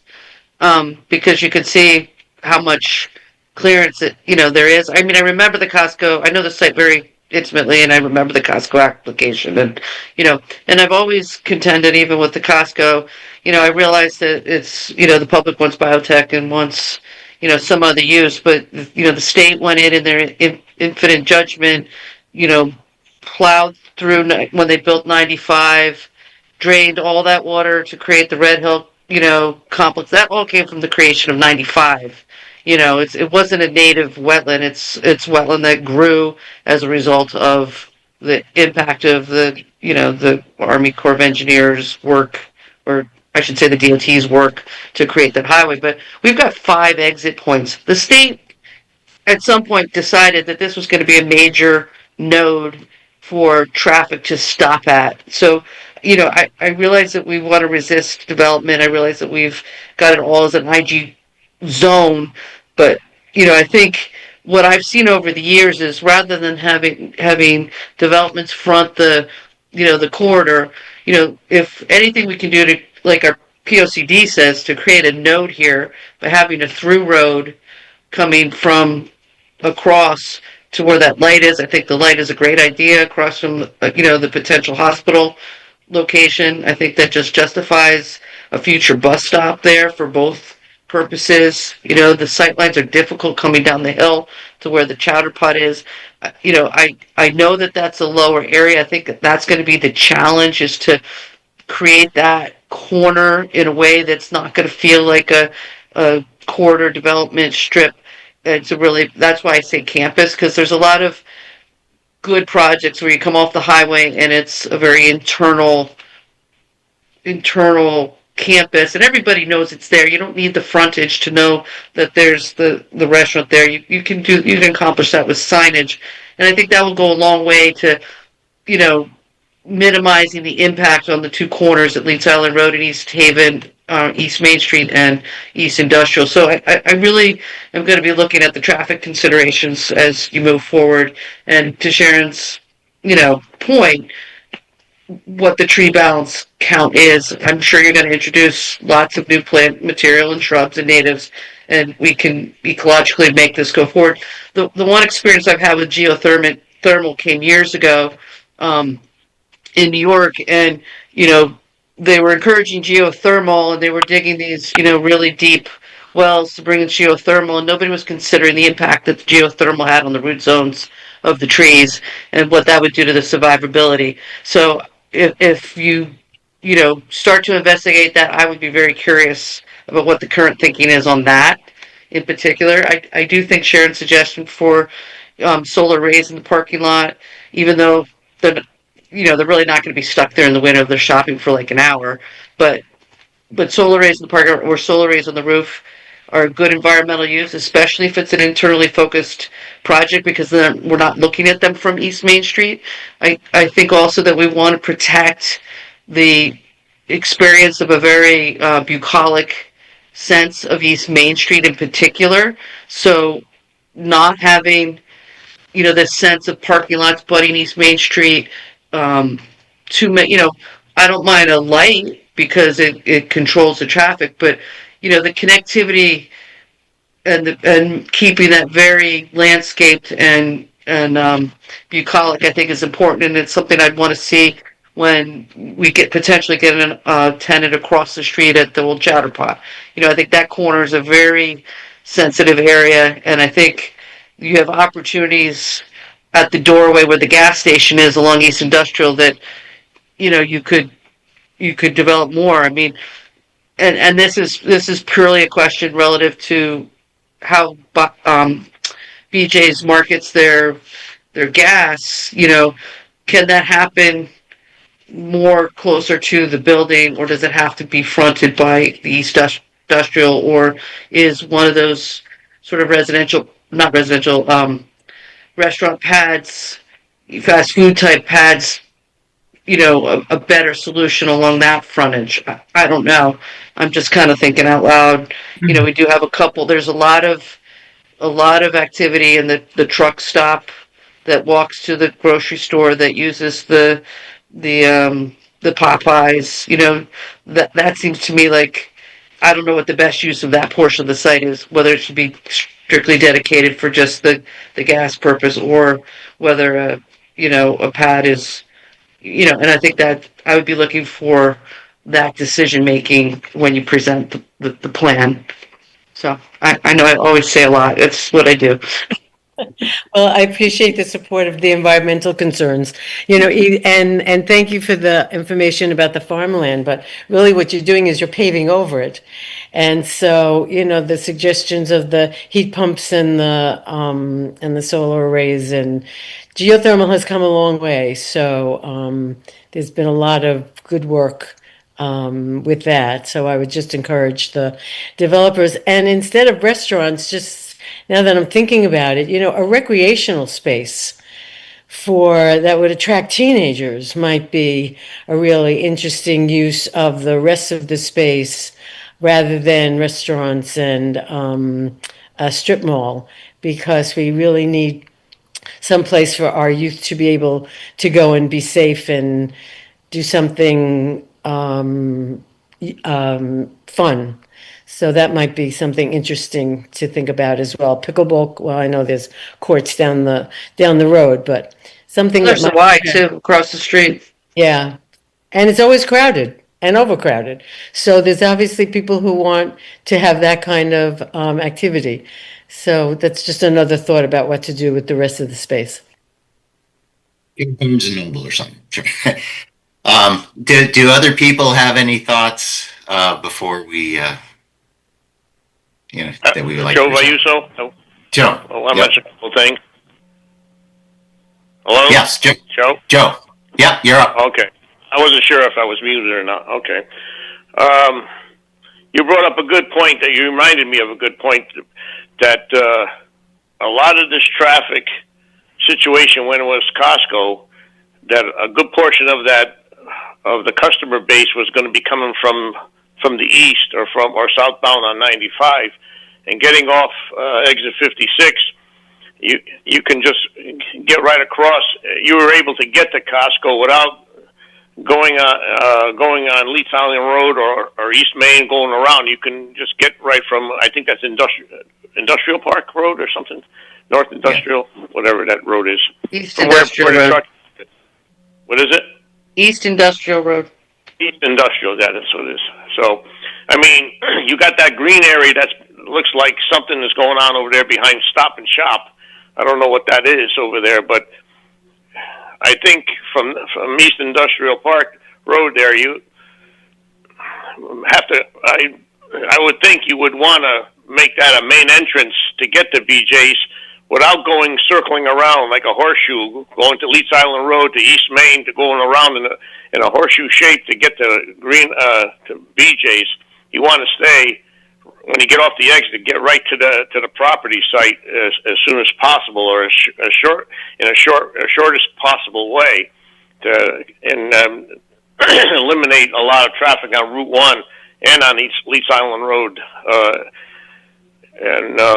So I think some consideration should be made there if this thing is going to go through. But traffic has to be a big issue. It's going to be a big issue here.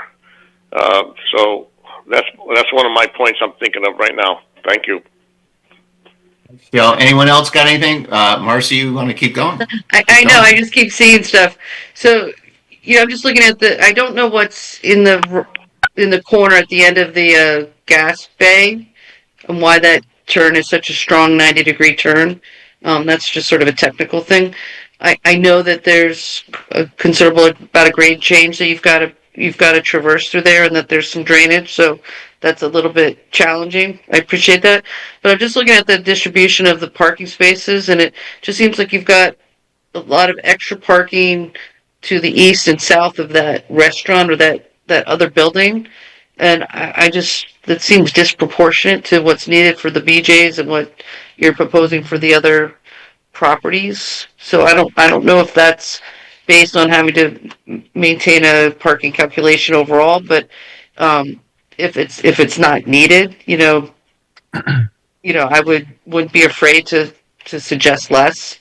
I mean, I don't know that the grade through there, maybe you're having perch stormwater, you've got a different way of handling that stormwater through there, but Coltectic units under the parking lot, I know they're a little expensive, but I think that can be a good way to deal with the stormwater, because I know that area is tricky through there. I know there's going to be engineering challenges through there, and I want people to not forget and not overlook the fact it's easy to see how the bright green looks like there's all this development, but that existing tree area to the far east, that's an extensive area. There's a lot of wetland in there, and there's also a lot of non-wetland area that they're choosing not to cross over, do any kind of pads or development in, which, I want to draw that to people's attention, that they've picked their locations for development to the corner and are not trying to develop every inch of the property on the site plan. So I do appreciate that. Thanks, Marcy. Anyone got any other comments? Okay, Shanty, I think you've heard from the commission, so good luck to you. Chairman, an illuminating session. Thank you very, very much for the opportunity. We appreciate it. Okay, thank you. Okay, I think, what else do we have on our agenda? I think we have a couple of, we have some bond releases. Are we, Jamie or Dan, are we ready to deal with those, or are we going to defer on those? Jamie Frederick, I believe we're deferring. However, I do see that the zoning enforcement officer has joined the meeting, so I don't know if she has an update. Is she here? Hello. Heather Gwinnell, zoning enforcement officer. Hi. Yes. Hang on. I think I can probably turn on my screen. There I am. Hello. There's one bond release that is below $5,000, which so that one doesn't need the commission to do, and the other two are not quite ready yet. They'll be ready at the next meeting. So okay, so we don't need to do anything. Don't need to do anything until next meeting, and you'll have them. Okay, great. Okay, then that completes then our other business under agenda. Planners report. Did you have anything, Jamie or Dan? Not at this time. Okay. Then I think since it's a special meeting, we can't add to the agenda. So I think we're probably someone want to make a motion to adjourn. Sharon Hutner will make a motion to adjourn. Which, just to be technical, we'll make a regular member. Sorry to do Oh, sorry. Yeah. Fred Russo will make that motion. I always get caught in that mistake. Fred makes the motion to adjourn. Is there a second? Chadwick seconds. Second, Joe Chadwick. Any further discussion? All in favor? Joe Chadwick. Chadwick in favor. Fred Russo. Fred Russo's in favor. Joe Vayuzo. Joe Vayuzo in favor. Marcy. Marcy's in favor. And Chair's also in favor. Good night, everyone. Take care, everybody. Thanks, everyone. Take care. This program was brought to you in part through the support of the Town of Branford. Watch town meetings and other videos on demand at BranfordTV.org.